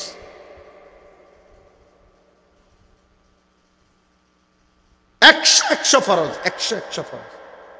এখন এই বুড়া নাফরমান যদি ইচ্ছা করে চোখ মুচ্ছা, আপনি বুঝেন না, আপনি চোখ বন্ধ করে লাইছেন, হ্যাঁ আপনি বুঝেন নাই, আপনি পুতের বিদেশের টেয়ার লাগা বইয়া রইছেন, অথবা ইচ্ছা করে দুনিয়ার সমস্ত কিছু করতে গিয়ে টাকার ব্যবস্থা হয়েছে, আপনি হজ করলেন না, তাইলে মনে রাখবেন যদি এই অবস্থায় এমন কোন বয়স্ক লোক মৃত্যুবরণ করে, তো আল্লাহ রাসূল বলছে তুই কি ইহুদি মরলি না খ্রিস্টান মরলি, আমি নবী জানি না, যা। এবার আমনের সুপারিশ আমনের কোন বাফে করব, আপনি এই আব্বারে ঠিক করে রাখি, আপনারে হাউজে কাউসারের পানি কোন আব্বাই দিবে, আমনের সেই আব্বার লগে কথা বলে রাখি। এখন বলেন এই কথা চিন্তা করলে আমাদের সমাজের কি পরিমাণ মানুষের উপরে হজ ফরজ? কথা বলে না, আপনারা কোন কথা কোন না কেন চাচা, কি পরিমাণ মানুষের উপরে হজ ফরজ? হ্যাঁ বলেন চাচা, বলেন। হ্যাঁ শতকরা, দেখছেন এই যে উনি বলতেছেন, উনি বুঝছে কথাটা, এই জন্য বলতেছে, সহজ কথা না এটা। আচ্ছা তাইলে এই পরিমাণ সম্পত্তি হুদা 10 শতক 50 শতক 100 শতক 30 শতক 40 শতক জায়গার মালিক নাই মানুষ, তো তাইলে আমনের জমির 1 কোণা বেচলেই 3 বার হজ করতে পারবে, 3 বার হজ করতে পারবে মিয়া। এই জন্য দয়া করে কোরআনুল কারীমের মধ্যে আল্লাহ বলছে, সূরা হজ সূরাটার নাম, এই সূরার 2টা আয়াত 27 28, এই 2টি আয়াত আমি আপনাদের সামনে তেলাওয়াত করেছি অল্প একটু সময়ের মধ্যে ইনশাআল্লাহ। এই 2টা আয়াতের উপরে সামান্য কিছু কথা আমরা আরজ করতে চাই। আল্লাহ তাআলা আমাদেরকে তৌফিক দান করেন। সবাই মনোযোগ দিলে সবার ভালো হবে। আসলে দেখেন, আমি প্রত্যেক দিন বলি এই কথাটা, আন্তরিকতা নিয়ে শুনলে, মহব্বতের সাথে শুনলে মানুষের পরিবর্তন একদিনে হয় না, এক বেলাতে হয় না, বাকি শুনতে থাকলে ইনশাআল্লাহ একদিন আগ্রহ আন্তরিকতা থাকলে আল্লাহ তৌফিক দিয়ে দেয়, তৌফিক দিয়ে দেয়। আল্লাহ তাআলা বান্দার দিল দেখে, আল্লাহ তাআলা বান্দার আমল দেখে। এই জন্য আন্তরিকতা, একাগ্রতা, মনোযোগ দিয়ে শুনলে ছোট্ট কথাও অনেক সময় বড় উপকার। অপরিচিত হোক একজন আলেমে দ্বীন, হতে পারে মসজিদের ইমাম সাহেব, সবাই চিনে না, কিন্তু আল্লাহ তাআলা তার কথার মধ্যেও অনেক নূর রাখছে। যেন আমাদের দরকার হলো আল্লাহর কথা মনোযোগ দিয়ে শুন, আন্তরিকতা নিয়ে শুন। এই জন্য আমরা সবাই যে কয়েকজন আল্লাহর বান্দা বসছেন, এই হাতে যদি মোবাইল ধরে রেকর্ড করেন অথবা এটা নিয়ে হাতে ধরে রাখেন, জীবনেও মনোযোগ আসবেন, ফায়দা হবেন। এই মোবাইল আপনার দিল কখনো বসাবেন, ওই মোবাইলের মধ্যেই জমবে, হাতে ধরা, অন্তরে বসবে না কোনো কথা। আমার জীবনের এটা অভিজ্ঞতা। এজন্য আমি অনুরোধ করছি, মোবাইল হাতে ধরে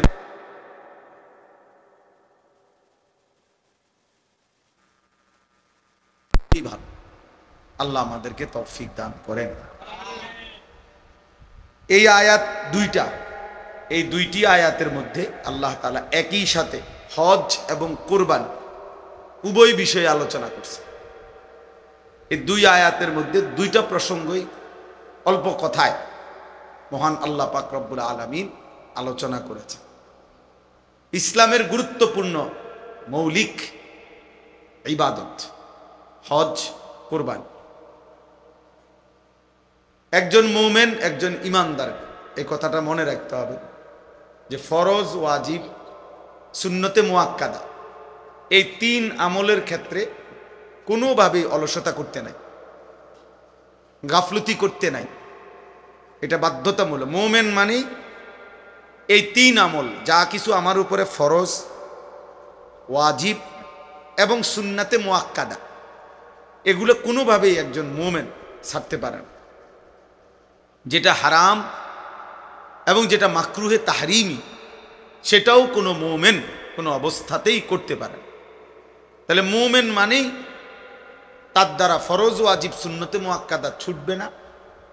মুমিন মানেই তার দ্বারা হারাম এবং মাকরুহে তাহরিমি বর্জন হবে, করবে না। এরই বলে মুমিন, এরই বলে মুত্তাকি, একেই বলে জান্নাতি। অতিরিক্ত নফল, মুস্তাহাব, মাসনুন এগুলো দারাজাত, মর্যাদা আরো বুলন্দ করে, কিন্তু মৌলিক এতটুকুতে কোনো ছাড় নাই।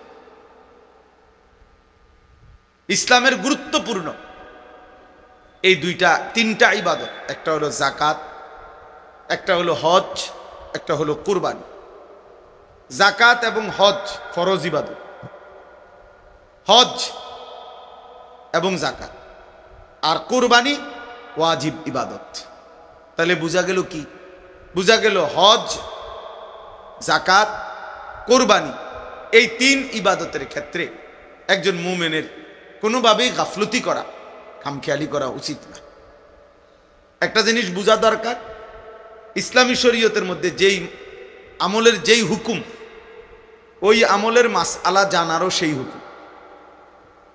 অর্থাৎ নামাজ যেমন ফরজ ইবাদত, তো নামাজের পূর্ণ মাসআলা বুঝে নেওয়া, জেনে নেওয়া এটাও ফরজ। যাকাত যেমন ফরজ, তো এটার মাসআলা বুঝা এটাও ফরজ। হজ যেমন ফরজ, এটার মাসআলা বুঝা এটাও ফরজ। কুরবানি যেমন ওয়াজিব, তো এটার মাসআলা বুঝা এটাও ওয়াজিব। মানে কোন অবস্থায় হলে, কি কারণে কারো উপরে হজ ফরজ হয়, কুরবানি ওয়াজিব হয়, যাকাত ফরজ হয়, এটা আমাদের জন্য প্রত্যেকের আলাদা আলাদাভাবে জানা ফরজে আইন। ফরজে আইন। অনেক সময় আমরা খামখেয়ালি করি।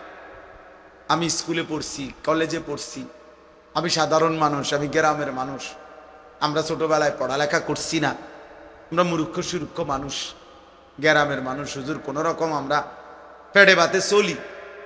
এই সমস্ত ৯-৬ কথা, বাটফারি কথা, এগুলো বলে আপনি শরীয়ত বুঝলেন না, আল্লাহর বিধান শিখলেন না, বুঝলেন না। এই সমস্ত অজুহাত খোদার কসম আখিরাতে হাসরের ময়দানে আল্লাহ পাকের সামনে দাঁড় করানো যাবে না, দাঁড় করানো যাবে না। এসব ফাইজলামি কথা আখিরাতের ময়দানে চলবেন, চলবেন। সুম্মা লাতুসআলুন্না ইয়াওমা ইদিন আনিন নাঈম। আল্লাহ বলেন, আমি প্রতিটি নিয়ামত সম্পর্কে অবশ্যই তোমাদেরকে জিজ্ঞেস করব।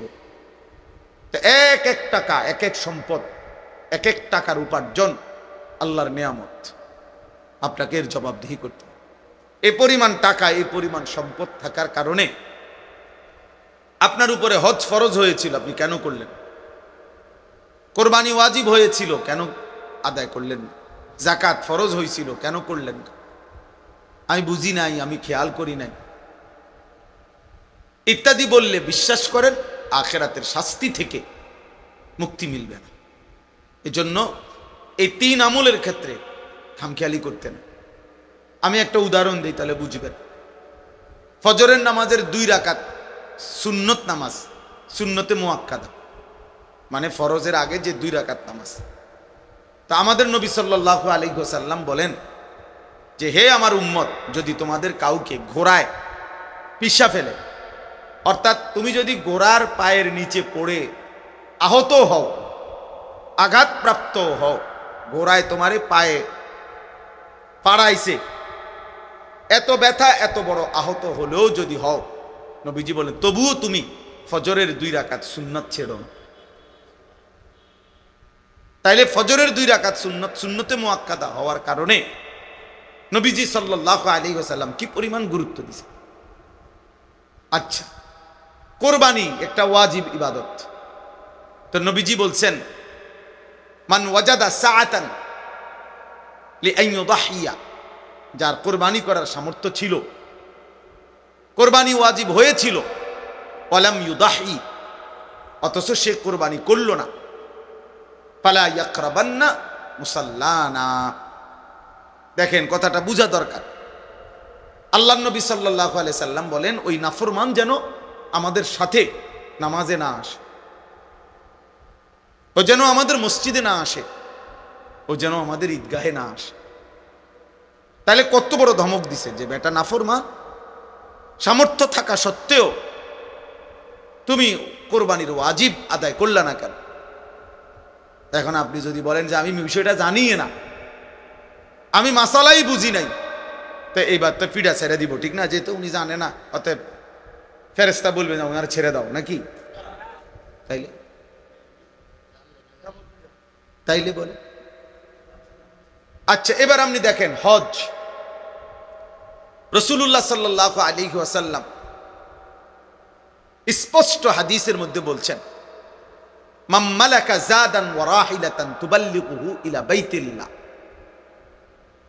যে ব্যক্তির এই পরিমাণ পাথেয়, আসবাব এবং বাহন সামর্থ্য ছিল যে যার দ্বারা সে আল্লাহর ঘরে হজ করতে পারত। শরীয়ত মোতাবেক একটা নির্দিষ্ট পরিমাণ আছে, আপনার মন মতো সামর্থ্য না, আপনার মন চাইছে হজ, এটা না। শরীয়ত যে পরিমাণ সাব্যস্ত করছে ওই পরিমাণ যখন আপনার হবে, এবার আপনার মন না চাইলেও আপনার উপরে ফরজ, মন না চাইলেও ফরজ। কোনো ব্যক্তি যদি ফজরের ওয়াক্ত হয়, সে ঘুমে থাকে, তারপরেও তো তার উপরে নামাজ ফরজ কিনা? তাইলে আপনার মন চাওয়া নিয়ে কথা না। তো আল্লাহ নবী সাল্লাল্লাহু আলাইহি ওয়াসাল্লাম বলেন, সামর্থ্য ছিল, ওই পরিমাণ পাথেয়, টাকা, সম্পদও ছিল, বাহনও ছিল, যার দ্বারা সে আল্লাহর ঘরে যাইতে পারত। কিন্তু ফামাতা ওয়ালাম ইয়াহুজ্জা, হজ না করে এই অবস্থায় সে মারা গেল। আহা, নবীজি বলেন, ফালা আলাইহি আন ইয়ামুতা ইয়াহুদিয়ান ওয়ালা নাসরানিয়ান, সে কি ইহুদি হয়ে মরল নাকি খ্রিস্টান হয়ে মরল আমার জানা নাই। আমি রাসূলের এই ব্যাপারে কোনো দায়ভার নেই। এবার একজন লোক হইল, ভেবে দেখেন, ইনসাফ করে চিন্তা করেন। নবীজি বলছেন, সামর্থ্য থাকার পরেও যে হজ করল না, এই নাফরমান কি ইহুদি হয়ে মরছে নাকি খ্রিস্টান হয়ে মরেছে আমি জানি না। তার মানে অত্যন্ত জরুরি কথা হইল, নবীজি যদি এটাও বলতো যে সে কি মুসলমান হয়ে মরছে না ইহুদি হয়ে মরছে না খ্রিস্টান হয়ে মরছে আমি জানি না, তাইলেও একটা কথা ছিল। কিন্তু এইটাও বলে নাই, মানে মুসলমান হিসাবে মরে নাই, এটা ঠিক আছে নিশ্চিত, তবে বাকি বেঈমানের মধ্যে কোন আইটেম, কি ইহুদি না খ্রিস্টান, এটা আমার জানা। আর আরেক হাদিসে বলছে ফালিয়ামুত ইনশা ইয়াহুদিয়ান বা ইনশা নাসরানিয়ান, সামর্থ্য থাকার পরেও যে হজ না করে মরে গেল, নবীজি বলেন সে যেন ইহুদি হয়ে মরুক অথবা খ্রিস্টান হয়ে মরুক, তোর লগে আমার কোনো সম্পর্ক নাই। তাহলে রাসূলুল্লাহ সাল্লাল্লাহু আলাইহি সাল্লাম যদি এই কথা বলে, তাহলে ওই নাফরমানের জন্য হাসরের ময়দানে সুপারিশ করবে কে? তিনি যদি বলে আমি জানি না, আমার কোনো দায়িত্ব নাই, তাহলে এর জন্য সুপারিশ করবে কে? তারে হাউজে কাউসারের পানি দিবে কোন আব্বা? বলে কে দিবে? এই জন্য নবীজি সাল্লাল্লাহু আলাইহি ওয়াসাল্লাম এই ফরজ ত্যাগ করার প্রতি এত বড় ধমক দিছে।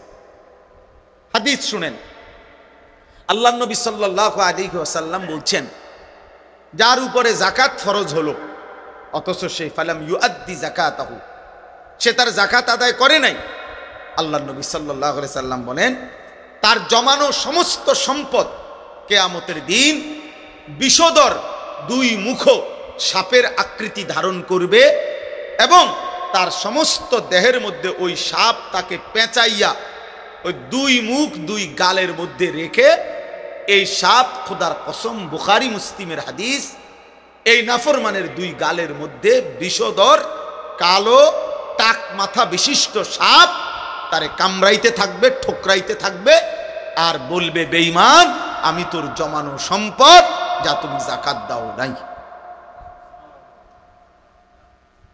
তাইলে আপনি এটারে কি মনে করছেন? মামুলি মনে করছেন আপনি এটারে? আপনি মনে করছেন বড় লোকে যাকাত দেয়, কিছু মানুষে কিছু লুঙ্গি দেয় আর পুরান কিছু কাপড় দেয়, যাকাতের কাপড় লাইন দইরা, এটার নাম যাকাত? তাইলে যেই আমল ছেড়ে দেওয়ার ক্ষেত্রে এত বড় শাস্তি, তার ব্যাপারে কি আরেকটু সতর্ক হওয়া উচিত না? আরেকটু সচেতন হওয়া উচিত না? তাহলে এই জন্য আমার প্রথম কথা হলো, হজ এবং কুরবানি অত্যন্ত গুরুত্বপূর্ণ ইবাদত, অত্যন্ত গুরুত্বপূর্ণ ইবাদত। অতএব একজন মুমিন হিসাবে আমার প্রত্যেকের উচিত, বিশেষ করে কমপক্ষে আমি বেশি গুরুত্ব দিয়ে যেটা বলি, যে প্রত্যেকটা আকেল বালেগ মানে প্রাপ্তবয়স্ক পুরুষ নারী, প্রাপ্তবয়স্ক বলতে কোনো পুরুষ তার যখন বীর্যপাত শুরু হয় তখনই সে বালেগ।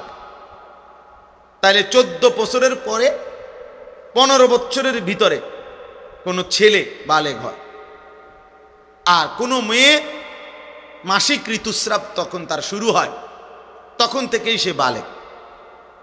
আর হলো আকেল, অর্থাৎ পাগল না, মাতাল না, প্রতিবন্ধী না, এমন কোন সুস্থ স্বাভাবিক মানুষ প্রাপ্তবয়স্ক।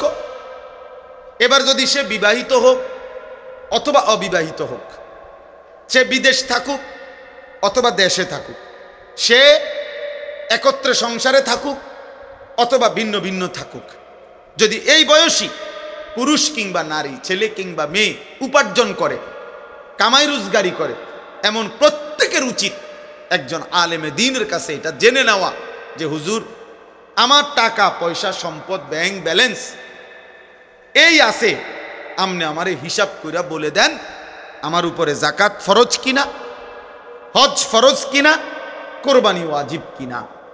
তাইলে সহজ।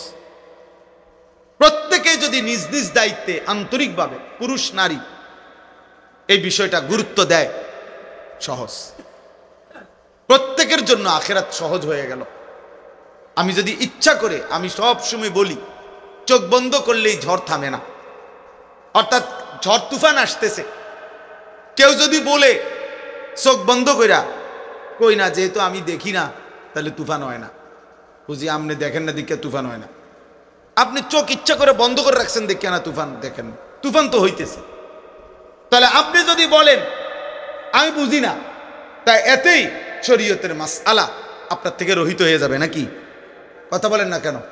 শরীয়তের হুকুম, কবরের বিচার, আখিরাতের বিচার কি মওকুফ হয়ে যাবে নাকি?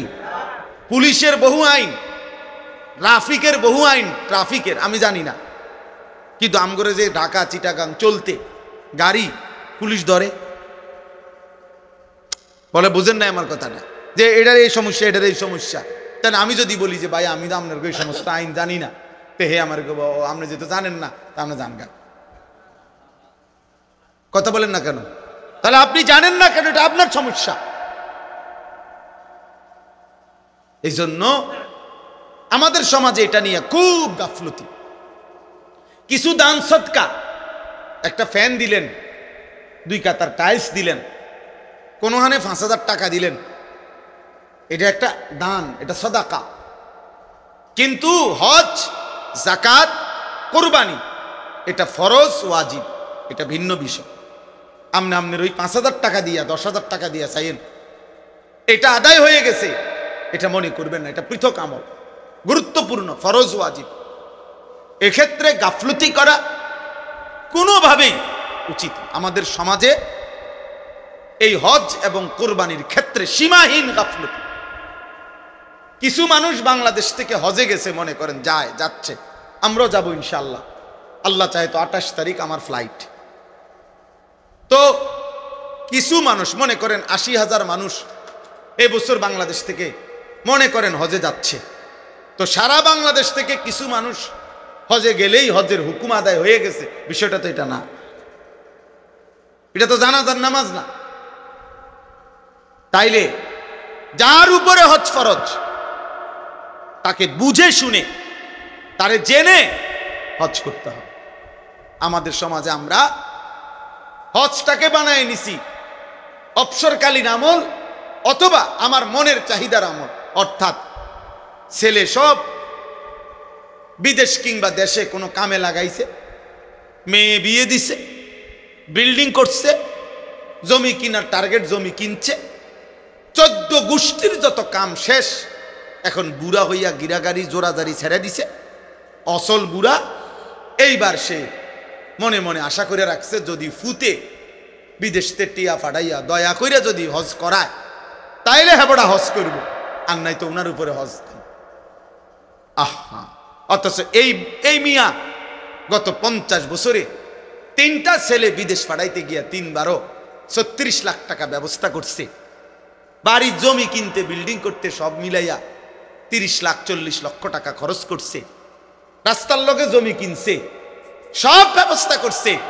আর নাফরমান যখন আল্লাহর ঘরের হজ্জের কথা বলা হয়েছে, এবার কুমায় না, হুজুর ইডি আমরা দিয়ে হইতো না।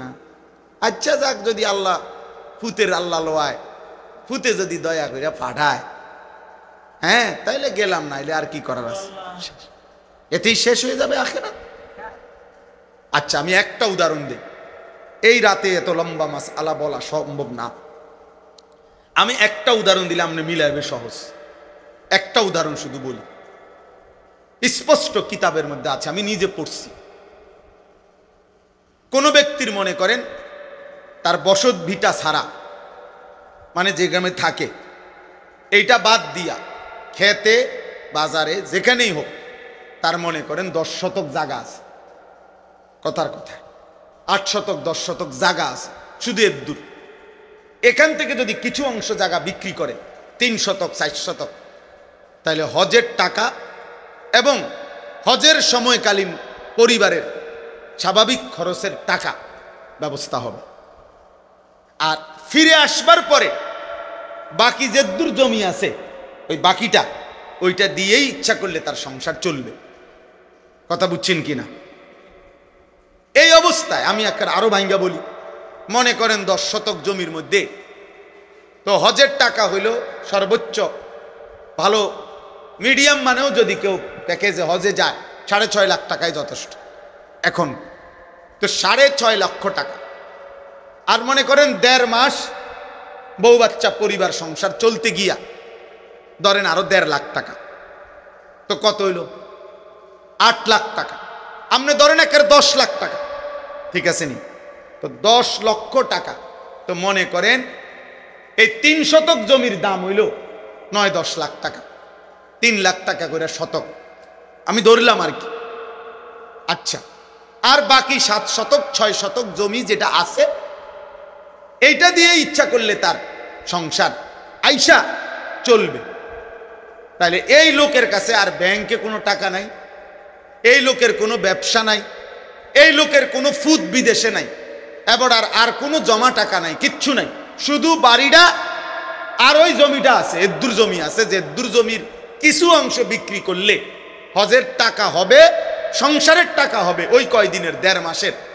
আর আসার পরে শুধু একটুর জায়গা, বাকি জায়গাটা দিয়ে ইচ্ছা করলে তার জীবন সংসার চলবে। বিশ্বাস করেন, যদি আর কিছুও না থাকে, বাজার, ব্যবসা, দোকান, বিদেশ, টাকা, আর কোথাও কোনো টাকা নাই, তাহলে এটুকু জায়গা থাকার কারণেই নিঃসন্দেহে এই ব্যক্তির উপরে হজ ফরজ।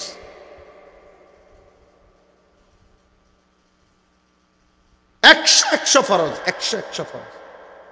এখন এই বুড়া নাফরমান যদি ইচ্ছা করে চোখ মুচ্ছা, আপনি বুঝেন না, আপনি চোখ বন্ধ করে লাইছেন, হ্যাঁ আপনি বুঝেন নাই, আপনি ফুতের বিদেশের টেয়ার লাগিয়া বইয়া রইছেন, অথবা ইচ্ছা করে দুনিয়ার সমস্ত কিছু করতে গিয়ে টাকার ব্যবস্থা হয়েছে, আপনি হজ করলেন না, তাইলে মনে রাখবেন, যদি এই অবস্থায় এমন কোন বয়স্ক লোক মৃত্যুবরণ করে, তো আল্লাহ রাসূল বলছে, তুই কি ইহুদি মরলি না খ্রিস্টান মরলি, আমি নবী জানি না, যা।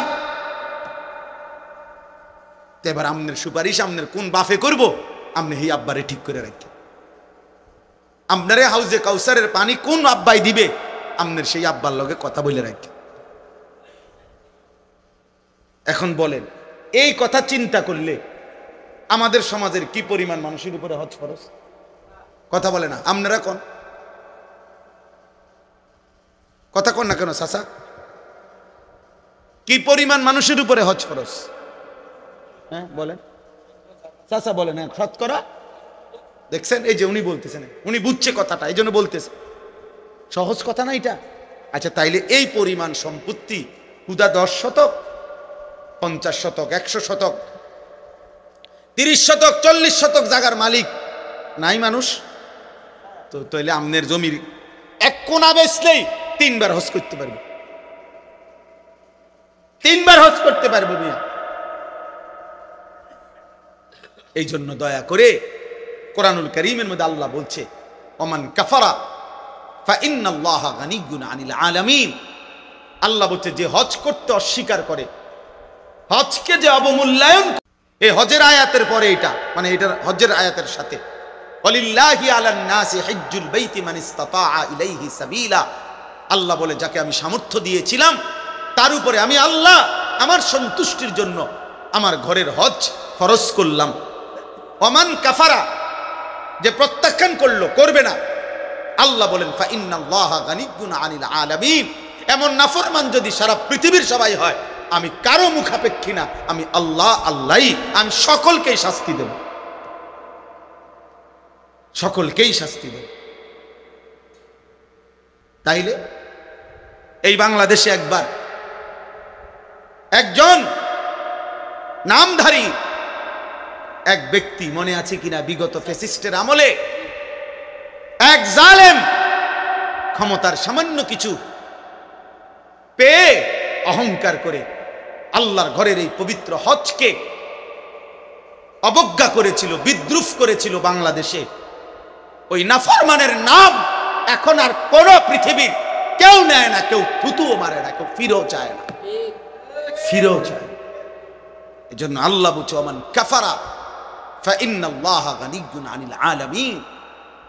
যে আমার হজ থেকে মুখ ফিরায় নেয়, প্রত্যাখ্যান করে, আমি তার মুখাপেক্ষী না। যা বেটা, তোর মতো বেটা আমার ঘরে আসবে না বেটা, তুই যাবি না মানে তোর আমি নিব না বেটা। ওয়াহদাহু লা শারীকা লাহ ওয়া নাশহাদু আন্না সাইয়্যিদানা ওয়া হাবিবানা ওয়া মাওলানা মুহাম্মাদান আবদুহু ওয়া রাসূলুহু। أما بعد فأعوذ بالله من الشيطان الرجيم. بسم الله الرحمن الرحيم.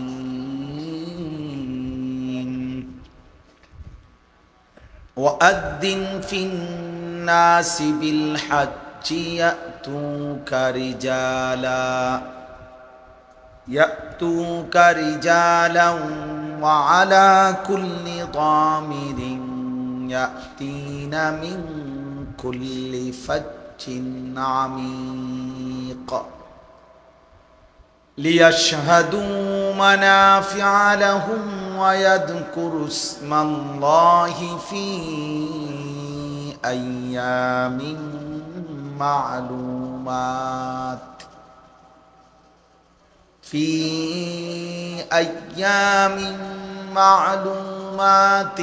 على ما رزقهم من بهيمة الأنعام فكلوا منها وأطعموا البائس الفقير صدق الله مولانا العظيم وقال نبينا صلى الله عليه وسلم الحج المبرور ليس له جزاء إلا الجنة وقال صلى الله عليه وسلم من وجد ساعة لأن يضحي ولم يضحي فلا يقربن مصلانا اللهم صل على محمد وعلى آل محمد كما صليت على إبراهيم وعلى آل إبراهيم إنك حميد مجيد اللهم بارك على محمد وعلى آل محمد كما باركت على إبراهيم وعلى آل إبراهيم إنك حميد مجيد سبحانك لا علم لنا إلا ما علمتنا إنك أنت العليم الحكيم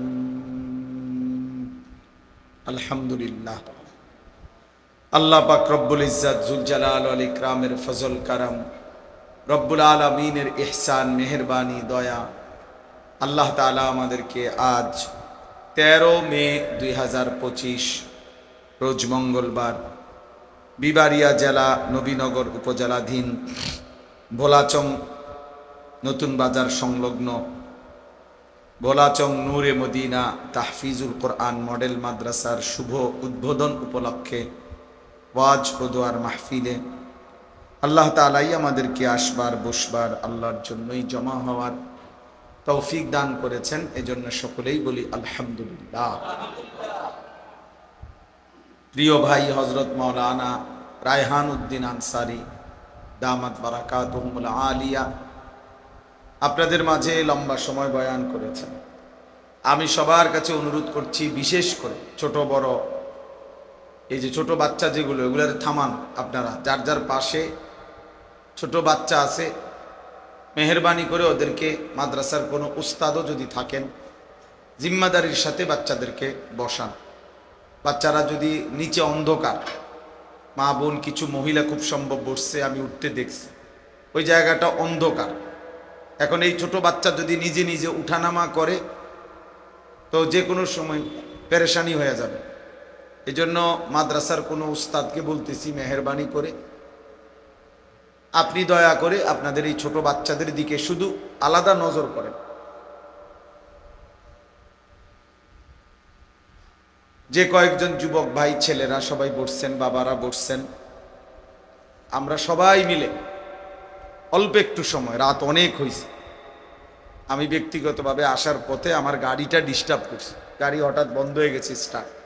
এই বেটা যাও বাবা, সরো, যাও এখান থেকে।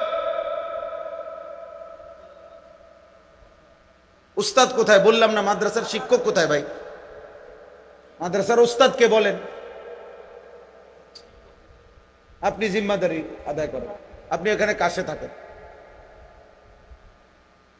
জি, তো এই কারণে আমার আসতে দেরি হয়েছে। সিএনজিতে আসছি।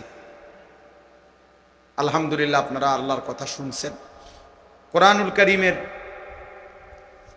17 নম্বর পারা 22 নম্বর সূরা। এই 3 আমল বলার পর আল্লাহ তাআলা নিজেই বলছেন যে ওয়াকুল জা আল হাক্কু ওয়া যাহাকাল বাতিল। এই 3টা আমল বলে আল্লাহ 4th নাম্বার আয়াতে বলেন যে 3 আমল বুঝাইয়া দিলেন, এবার আমনে নবী বলে দেন হকের বিজয় হয়ে গেল, বাতিলের পরাজয় হয়ে গেল। শর্ত হলো এই 3 আমল বুঝাইয়া দেন। 1 নাম্বার, আকিমিস সালাতা লিদুলুকিশ শামসি ইলা গাসাকিল লাইলি ওয়া কুরআনাল ফাজর ইন্না কুরআনাল ফাজরি কানা মাশহুদা।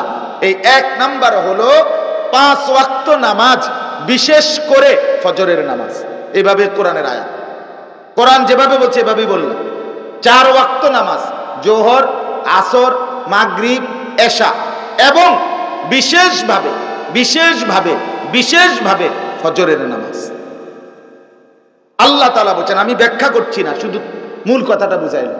আজকে যারা ইসলাম নিয়ে ভাবেন, আল্লাহকে নিয়ে ভাবেন, মুসলমানদের বিজয়ের কল্পনা করেন, আগামী দিন ইসলামের বিজয় চান, কসম আল্লাহ, আমরা যদি আমাদের জায়গায় এই যুব সমাজ, নতুন প্রজন্মকে 5 ওয়াক্ত নামাজ, বিশেষ করে ফজরের নামাজ অভ্যস্ত করতে না পারি, তাহলে ওই যুবকদের হাতে, ওই প্রজন্মের হাতে ইসলামের বিজয় আসবে না। ফজরের নামাজ যারা পড়ে না তাদের কপালে বিজয় নাই। এটা সোজা কথা, এটা স্পষ্ট কথা। আল্লাহ তাআলা বলছেন 5 ওয়াক্ত নামাজ, বিশেষভাবে ফজরের নামাজ। তাইলে ফজরের নামাজ সহ 5 ওয়াক্ত নামাজকে যথাযথ গুরুত্বের সাথে আদায় করা আজকে মুসলিম প্রজন্মের লক্ষ কোটি যুবকের সবচেয়ে বড় দুর্ভাগ্য। ফজরের নামাজ পড়ে না। ফজরের নামাজ যদি এই সমাজের যুবকরা পড়তো, শুধু কেবল ফজরের মসজিদে যদি ফজরের নামাজে লক্ষ কোটি নওজওয়ানদেরকে যদি কাফের আর বেঈমানরা দেখতো যে ফজরের নামাজে যায়, কসম আল্লাহর, গোটা পৃথিবীর বেঈমানরা ভয়ে থরথর করে কাঁপতো, বুঝতো মুসলমানের যুব সমাজ নড়ে চড়ে বসছে, নড়ে চড়ে বসছে। এই জন্য আপনারা প্রত্যেকের জায়গায় বলবেন, হকের বিজয়ের জন্য, বাতিলের পরাজয়ের জন্য ফজরের নামাজ বাধ্যতামূলক সহ 5 ওয়াক্ত নামাজে অভ্যস্ত হওয়া চাই। 2 নাম্বার, ওয়ামিনাল লাইলি ফাতাহাজ্জাদ বিহি নাফিলাতাল লাক আসা আন ইয়াবআসাকা রাব্বুকা মাকামাম মাহমুদা। এমনি আয়াতের আরো ব্যাখ্যা আছে, মানে আমি শুধু মূল কথাটা বলতেছি। দ্বিতীয় আমল হইল তাহাজ্জুদ নামাজ। কোন নামাজ? যোহরের পরে যেটা পড়ে। কখন পড়ে? রাত গভীরে। রাত গভীরে মালিকের সাথে সব বোঝাপড়া, মালিকের সাথে হৃদয়ের আবেগ, মহব্বত, চাওয়া পাওয়া, আল্লাহর কাছ থেকে বিজয়ের সব মন্ত্র, সমস্ত কিছু নিতে হলে রাত গভীরে আল্লাহ তাআলার সাথে কথা বলতে হবে। স্পষ্ট বলি, আজকে 180 কোটি মুসলমানকে ইসরায়েলের ইহুদি বেঈমানরা মোটেই ভয় পায় না। আমরা মাটির উপরে যারা আছি, আমরা মুসলমানকে তারা ভয় করে না।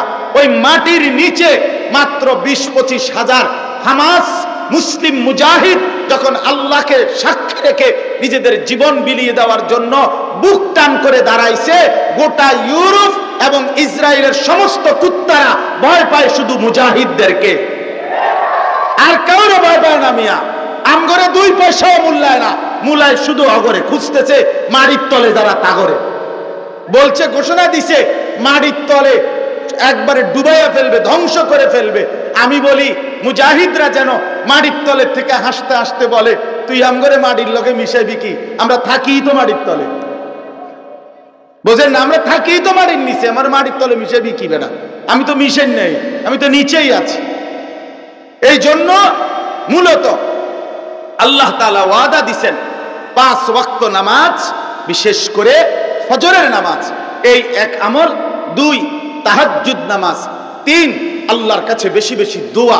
এই 3 আমল আল্লাহ বলছে, নবী আপনি বুঝাইয়া দেন, আপনার সাহাবীদেরকে বলেন বুঝাইয়া দিতে, আপনার ইমানদার উম্মতকে বলেন বুঝাইয়া দিতে। ওয়াকুল জা আল হাক্কু ওয়া যাহাকাল বাতিল। এর পরের আয়াতে মানে নবীজি যেন আল্লাহকে বললেন, আল্লাহ আমি এই 3 আমল বুঝাইয়া দিলাম, আমি 5 ওয়াক্ত নামাজ সাহাবীদেরকে নিয়ে পড়লাম, তাহাজ্জুদও পড়লাম, এবং আপনার কাছে বদরের যুদ্ধের দিন সকালবেলা নবী সারাদিন নামাজও পড়ছেন, আগের দিন রাত্রিবেলা তাহাজ্জুদও পড়ছেন, এবং চোখের পানি ফেলে সেজদা দিয়ে পাহাড়ের উপত্যকার নিচে দোয়ায় পড়ে থাকছেন, কাঁদতে থাকছেন। আল্লাহর নবী, আল্লাহ বলেন, বন্ধু আপনার জিম্মাদারি আদায় হলো, অকুল জা আল হাক্কু ওয়া জাহাকাল বাতিল। এবার আপনি বলেন যে হকের বিজয় হয়ে গেল, বাতিলের পরাজয় হয়ে গেল। এই দেখেন আসতেছে আমার জিব্রাইল। কিছুক্ষণের মধ্যে জিব্রাইল তার বাহিনী নিয়ে মুসলমানদের সাথে কাঁধে কাঁধ মিলিয়ে যুদ্ধ করলো। আল্লাহ তাআলা মুমিনদের বিজয় দান করলেন। আল্লাহ তাআলা আমাদেরকে বুঝার তৌফিক দান করেন। আল্লাহ তাআলা আমাদেরকে ফজর সহ 5 ওয়াক্ত নামাজ, তাহাজ্জুদ নামাজ, বেশি বেশি আল্লাহর কাছে দোয়া করার তৌফিক দান করেন। আমরা ইনশাআল্লাহ শেষ মিনিট পর্যন্ত আমরা বিশ্বাস রাখবেন যে জিতবে ফিলিস্তিন, ইনশাআল্লাহ জিতবে মুজাহিদিন, জিতবে মুসলমান, হারবে ইসরায়েল, হারবে আমেরিকা, হারবে ইউরোপ, হারবে বেঈমান কাফের মুশরিকরা, ইনশাআল্লাহ, কোনো সন্দেহ না। আল্লাহ তাআলা আমাদেরকে তৌফিক দেন, আল্লাহ তাআলা কবুল করেন। মাদ্রাসায়ে আশরাফিয়া দারুল উলুম কুমিল্লা আল্লাহ তাআলা ভরপুর কবুল করেন। উপযুক্ত ছাত্র, উপযুক্ত শিক্ষক আল্লাহ তাআলা এখানে ব্যবস্থাপনা করে দেন। মাদ্রাসার জায়গা জমি সহ যত কিসিমের জরুরত আছে, আমার পরম শ্রদ্ধেয় আল্লামা মুফতি শামসুল ইসলাম জিলানী দামাত বারাকাতুহুমের এই স্বপ্নের মাদ্রাসা আল্লাহ তাআলা যেন এখানে দারুল উলুম দেওবন্দের মতো, দারুল উলুম মুঈনুল ইসলাম হাটহাজারীর মতো একটা বড় সড় জামিয়া গোটা কুমিল্লা, গোটা বাংলাদেশ, গোটা পৃথিবীর জন্য কবুল করে, আমিন। আজকের এই মাহফিলে মূলত আমরা আসলে আয়োজকদেরই অংশ। আমাদের পরম শ্রদ্ধেয় কুমিল্লার সর্বস্তরের ওলামায়ে কেরামের প্রিয় শ্রদ্ধেয়, কুমিল্লার প্রতিটি দ্বীনি কাজে সব সময় সবার আগে সকলেই যাকে দেখতে পান, আমাদের সেই প্রিয় শ্রদ্ধেয় আলেমে দ্বীন আল্লামা মুফতি শামসুল ইসলাম জিলানী দামাত বারাকাতুহুমুল আলিয়া হযরতেরই এই মাদ্রাসা। এই মাদ্রাসার শুরু থেকেই আসা যাওয়া, কথাবার্তা এবং হযরতের সাথে আমাদের আন্তরিকতা এটা একদমই পুরনো, যার ফলে এখানে বক্তা হিসাবে খুব আলাদা বিশেষ লম্বা চূড়া কোনো বয়ান করতে হবে এটা মোটেই কোনো জরুরি বিষয় না। বরং এই মাহফিলের, আজকের এই মাহফিলের আয়োজনের সাথে আমরাও অন্তর্ভুক্ত, সেই হিসাবেই আসা। ইনশাআল্লাহ আজকের এই মাহফিলে অনেক অনেক মুআজ্জাজ উলামায়ে কেরাম, আমাদের বুজুর্গ উলামায়ে কেরাম ধারাবাহিকভাবে মাগরিবের নামাজের পর থেকে বয়ান করবেন। আমার অনুরোধ সবার কাছে, সবাই আমরা ইনশাআল্লাহ মাদ্রাসায়ে আশরাফিয়া দারুল উলুম কুমিল্লার আজকের এই বর্ণাঢ্য সুন্দর আয়োজনে, আজকের এই মোবারক মাহফিলে শেষ পর্যন্ত ওলামা হযরতদের বয়ান শুনে দোয়া করে যাওয়ার চেষ্টা করব। আল্লাহ তাআলা আমাদেরকে তৌফিক দান করেন, আমিন। মুআজ্জাজ হাজিরিন, এই সামান্য কয়েক মিনিটে আমি শুধু আপনাদের কাছে একটা কথা বলতে চাই। কোরআনুল কারীমের সূরা বনী ইসরাঈল 15 নম্বর পারা 17 নম্বর সূরা, সূরা বনী ইসরাঈল, এই সূরার 78 নম্বর আয়াত আমি আপনাদের সামনে তেলাওয়াত করেছি। মূলত 4টা আয়াত এর তর্জমা সামনে রেখে একটা কথা শুধু বলতে চাই এই অল্পটুকু সময়ের মধ্যে। মূল বিষয় হলো, এই সূরাটার নাম হলো সূরা বনী ইসরাঈল। বনী ইসরাঈল এরা একটা জাতি, এই জাতিটাই হলো আজকের ইহুদি জাতি।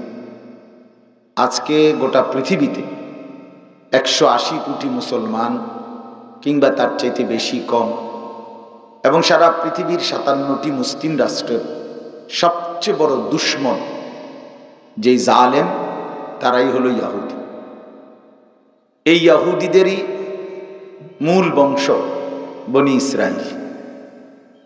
মূলত কোরআনুল কারীমের মধ্যে আল্লাহ তাআলা অন্য জায়গায় স্পষ্টভাবে বলছেন, ওয়ালা তাজিদান্না আশাদ্দান নাসি আদাওয়াতান লিল্লাযীনা আমানুল ইয়াহুদ। কোরআনুল কারীমে আল্লাহ তাআলার এটা স্পষ্ট বর্ণনা।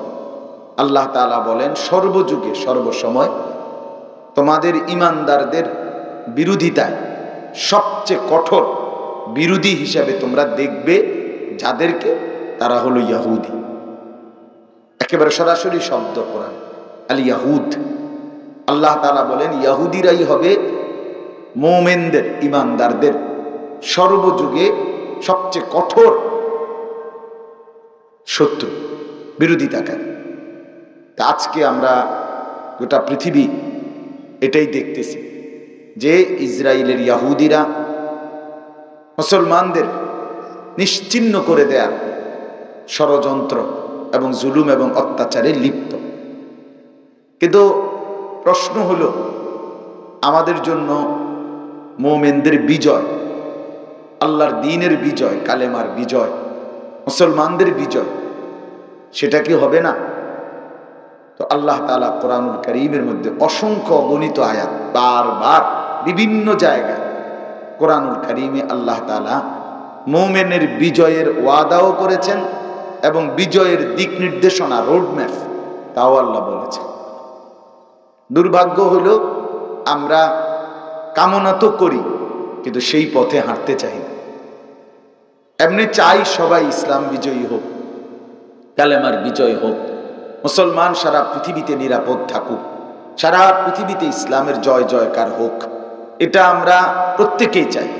কিন্তু চাওয়ার সাথে সাথে এর জন্য আল্লাহ এবং তার রাসূল সাল্লাল্লাহু আলাইহি ওয়াসাল্লামের পক্ষ থেকে যে দিক নির্দেশনা, সেই পথে আমরা হাঁটি কম, যার ফলে আমাদের আকাঙ্ক্ষা আর বাস্তবতা মিল হয়ে ওঠে না, একসাথে হয় না।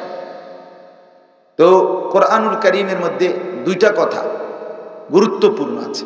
আল্লাহ তাআলা বারবার কোরআনে ওয়াদা করেছেন, কাফের, বেঈমান, ইয়াহুদি, খ্রিস্টান, মুশরিক কেউই এই দুনিয়ার জমিনে বিজয়ী থাকবে না চিরস্থায়ী, লম্বা সময়। এটা আল্লাহর ওয়াদা। লা তাহসাবান্নাল্লাযীনা কাফারু মুজিজিনা ফিল আরদ ওয়া মাওয়াহুমুন নার ওয়া লা বিসাল মাসীর। সূরা নূরের মধ্যে আছে এই আয়াত। আল্লাহ তাআলা বলেন, তোমরা কাফেরদেরকে, বেঈমানদেরকে জমিনের মধ্যে বিজয়ী এটা মোটেই ভেবো না। মুজিজিনা ফিল আরদ, আখিরাত তো তাদের কিছু নাই, দুনিয়াতেও তারা পূর্ণ বিজয়ী থাকবে না, আল্লাহ তাআলার ওয়াদা। তো ওয়া মাওয়াহুমুন নার, এবং আখিরাতেও তাদের গন্তব্য জাহান্নাম। দুনিয়াতেও তারা দীর্ঘদিন লাগাতার স্থায়ীভাবে বিজয়ী থাকবে, আল্লাহ বলে এটা হবে না, এটা হবে না। কোরআনুল কারীমে সূরা আরাফের মধ্যে আছে, ওয়া ইয তাআযানা রাব্বুকা লায়াবআসান্না আলাইহিম ইলা ইয়াউমিল কিয়ামাতি মান ইয়াসুমুহুম সুআল আযাব ইন্না রাব্বাকা লাসারিউল হিকাব। আল্লাহ তাআলা বলেন, হে নবী, আপনার প্রভু আল্লাহর ওয়াদা, ঘোষণা, কিয়ামত পর্যন্ত আল্লাহ তাআলা, ওই ভাই বসে বসে মোবাইল টিপেন না, এখানে বসে বসে যারা ভিতরে মোবাইল টিপেন, বাহিরে গিয়া মোবাইল টিপেন। বাহিরে মেইন রোড আছে, রাস্তাঘাট আছে, ওইখানে গিয়ে মোবাইল টিপেন। এই ফালতু কাজ এখানে বসে করবেন না, এতটা বদ অভ্যাস। জিন্দিগির সারাটা টাইম শুধু মোবাইল টিপেন। আল্লাহর কথা শুনবেন কখন?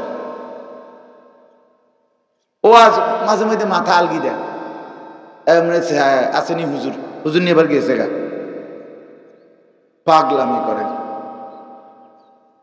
তামাশার এক জিন্দিগি বানায় গেছে। কি পাঞ্জাবিওয়ালা, কি পাঞ্জাবি ছাড়া, সবার এক হালা। এটা কোনোভাবেই সুফল বয়ে আনবে না। আমাদের আল্লাহর কথা আন্তরিকতার সাথে শুনতে হয়, মনোযোগ দিয়ে শুনতে হয়, মানার মানসিকতা নিয়ে শুনতে হয়। মোবাইল টিপতে টিপতে ফাঁকে ফাঁকে মাথা আলগি দিলে, এত চালাকি করলে হয় না। ওয়াজও শুনবেন, মোবাইলও টিপবেন, দুনিয়াও সারবেন না, এত বুদ্ধি খাটাইলে হয় না, এত কিছু করলে হয় না। আল্লাহ আমাদেরকে বুঝ দান করেন। তো বলতেছিলাম, আল্লাহ তাআলা বলেন, কিয়ামত পর্যন্ত আমি আল্লাহ এমন ব্যক্তি, আমি আল্লাহ তাআলা পাঠাবই, মান ইয়াসুমুহুম সুআল আযাব, যারা ইহুদিদেরকে ভীষণ মর্মান্তিক শাস্তি আযাব দিতে থাকবে। এটা আল্লাহর ওয়াদা। আল্লাহর ওয়াদা সরাসরি ইহুদিদের ব্যাপারে যে আমি আল্লাহ কিয়ামত পর্যন্ত এমন লোক পাঠাবো যারা ইহুদিদেরকে শাস্তি দেবে। অতএব এই কথাও প্রমাণ করে এই আয়াত ইহুদিরা স্থায়ী থাকবে না। এই আজকের ইসরায়েলের ইহুদিরা এরা কোনোভাবেই, এরা নিজেরাও বোঝে, এরা এই পর্যন্ত পৃথিবীতে তাদের অসংখ্যবার অগণিত বিতাড়িত এক জাতি হলো ইহুদি। পৃথিবীর কোথাও তারা দীর্ঘদিন যাবত দীর্ঘমেয়াদী ভাবে টিকতে পারে না। যেখানেই গেছে ওইখানকার মানুষকে যন্ত্রণা দিছে, কষ্ট দিছে। কি মুসলমান ইহুদি, এরা খ্রিস্টান, অন্য ধর্মাবলম্বী যারে পাইছে তার খাসিয়তেই এমন অন্য মানুষকে যন্ত্রণা দেওয়া, কষ্ট দেওয়া। এই পৃথিবীতে সমস্ত বিশৃঙ্খলা, সমস্ত গোটা বিশ্ব জুড়ে যত অনিয়ম, যত অশ্লীলতা, যত বেহায়াপনা, যত উলঙ্গপনা, যত হত্যা, খুন, সন্ত্রাস এবং আন্তর্জাতিক যত সন্ত্রাস, সব কিছুর মূল নাটের গুরু এই বেঈমান জালেম ইহুদিরা। আমার শায়েখ আল্লামা মুফতি মুশতাকুন নবী কাসেমি হুজুর বলেন যে মাঝে মাঝে আবেগে, যে আটলান্টিক মহাসাগরের নিচে যদি দুইটা মাছ একটা আরেকটারে ধাক্কা দেয়, বুঝতে পেরে ইহুদিদের ষড়যন্ত্র, কোন ইহুদি লাগাই দিছে। এরকম খারাপের খারাপ, বড় খারাপ একবারে প্রথম থেকে। আল্লাহ তাআলা বলছে মিনহুমুস সালিহুন ওয়া মিনহুম দুনা যালিক। ইহুদিদের মধ্যে নেককার অল্প, ভালো মানুষ একেবারেই অল্প, আর ওয়া মিনহুম দুনা যালিক, আর অধিকাংশই হলো তার বিপরীত, অসৎ, দুশ্চরিত্র। তো আমি বলতে চাচ্ছি, আল্লাহ তাআলা কোরআনুল কারীমের মধ্যে বিভিন্নভাবে ওয়াদা করছেন যে কাফেররা বিজয়ী থাকবে না, ইহুদিদেরকে শাস্তি আল্লাহ তাআলা দিবেন। এখন তাহলে এর দ্বারা স্পষ্ট আমাদের বিজয় নিশ্চিত, মুমিনদের বিজয় নিশ্চিত, মুসলমানদের বিজয় নিশ্চিত। কিন্তু শর্ত হইল আল্লাহ এবং তার রাসূলের যথাযথ নির্দেশনা মতে আমাদেরকে আগে বাড়তে হবে, নয়তো আমরা কষ্ট পাইতেই থাকি। বিশ্ববিখ্যাত ইমাম, চার মাযহাবের একজন ইমাম মালিক রাহমাতুল্লাহ আলাইহি, তিনি স্পষ্ট সোনার অক্ষরে বলে গেছিলেন, এক ঐতিহাসিক বাণী ওনার আছে, ওই উক্তি উনি বলেছিলেন, লান ইউসলিহা আখিরু হাদিহিল উম্মাহ ইল্লা বিমা সালাহা বিহি আউয়ালুহা। উনি বলেছিলেন কিয়ামত পর্যন্ত এই উম্মতের শেষ তবকা ইসলাহ হবে না, সংশোধন হবে না ওই পদ্ধতি ব্যতীত যেই পদ্ধতিতে প্রথম অংশ সাহাবায়ে কেরাম সংশোধিত হয়েছে।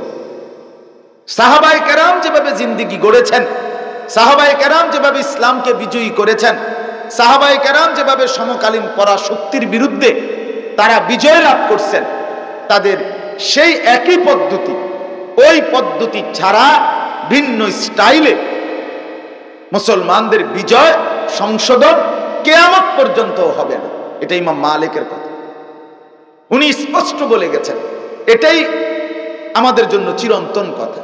এই জন্য আমি আপনাদের কাছে সূরা বনী ইসরাঈলের এই জায়গা থেকে শুধু, যেহেতু সময় নাই, সংক্ষিপ্ত শুধু এই কথাটাই পেশ করতে চাই। এখানে আল্লাহ তাআলা একটা প্রেসক্রিপশন দিয়েছে, যদি হকের বিজয় চায়, বাতিলের পরাজয় চায়, তো আল্লাহ তাআলা তিনটা আমল দিছে নবীকে।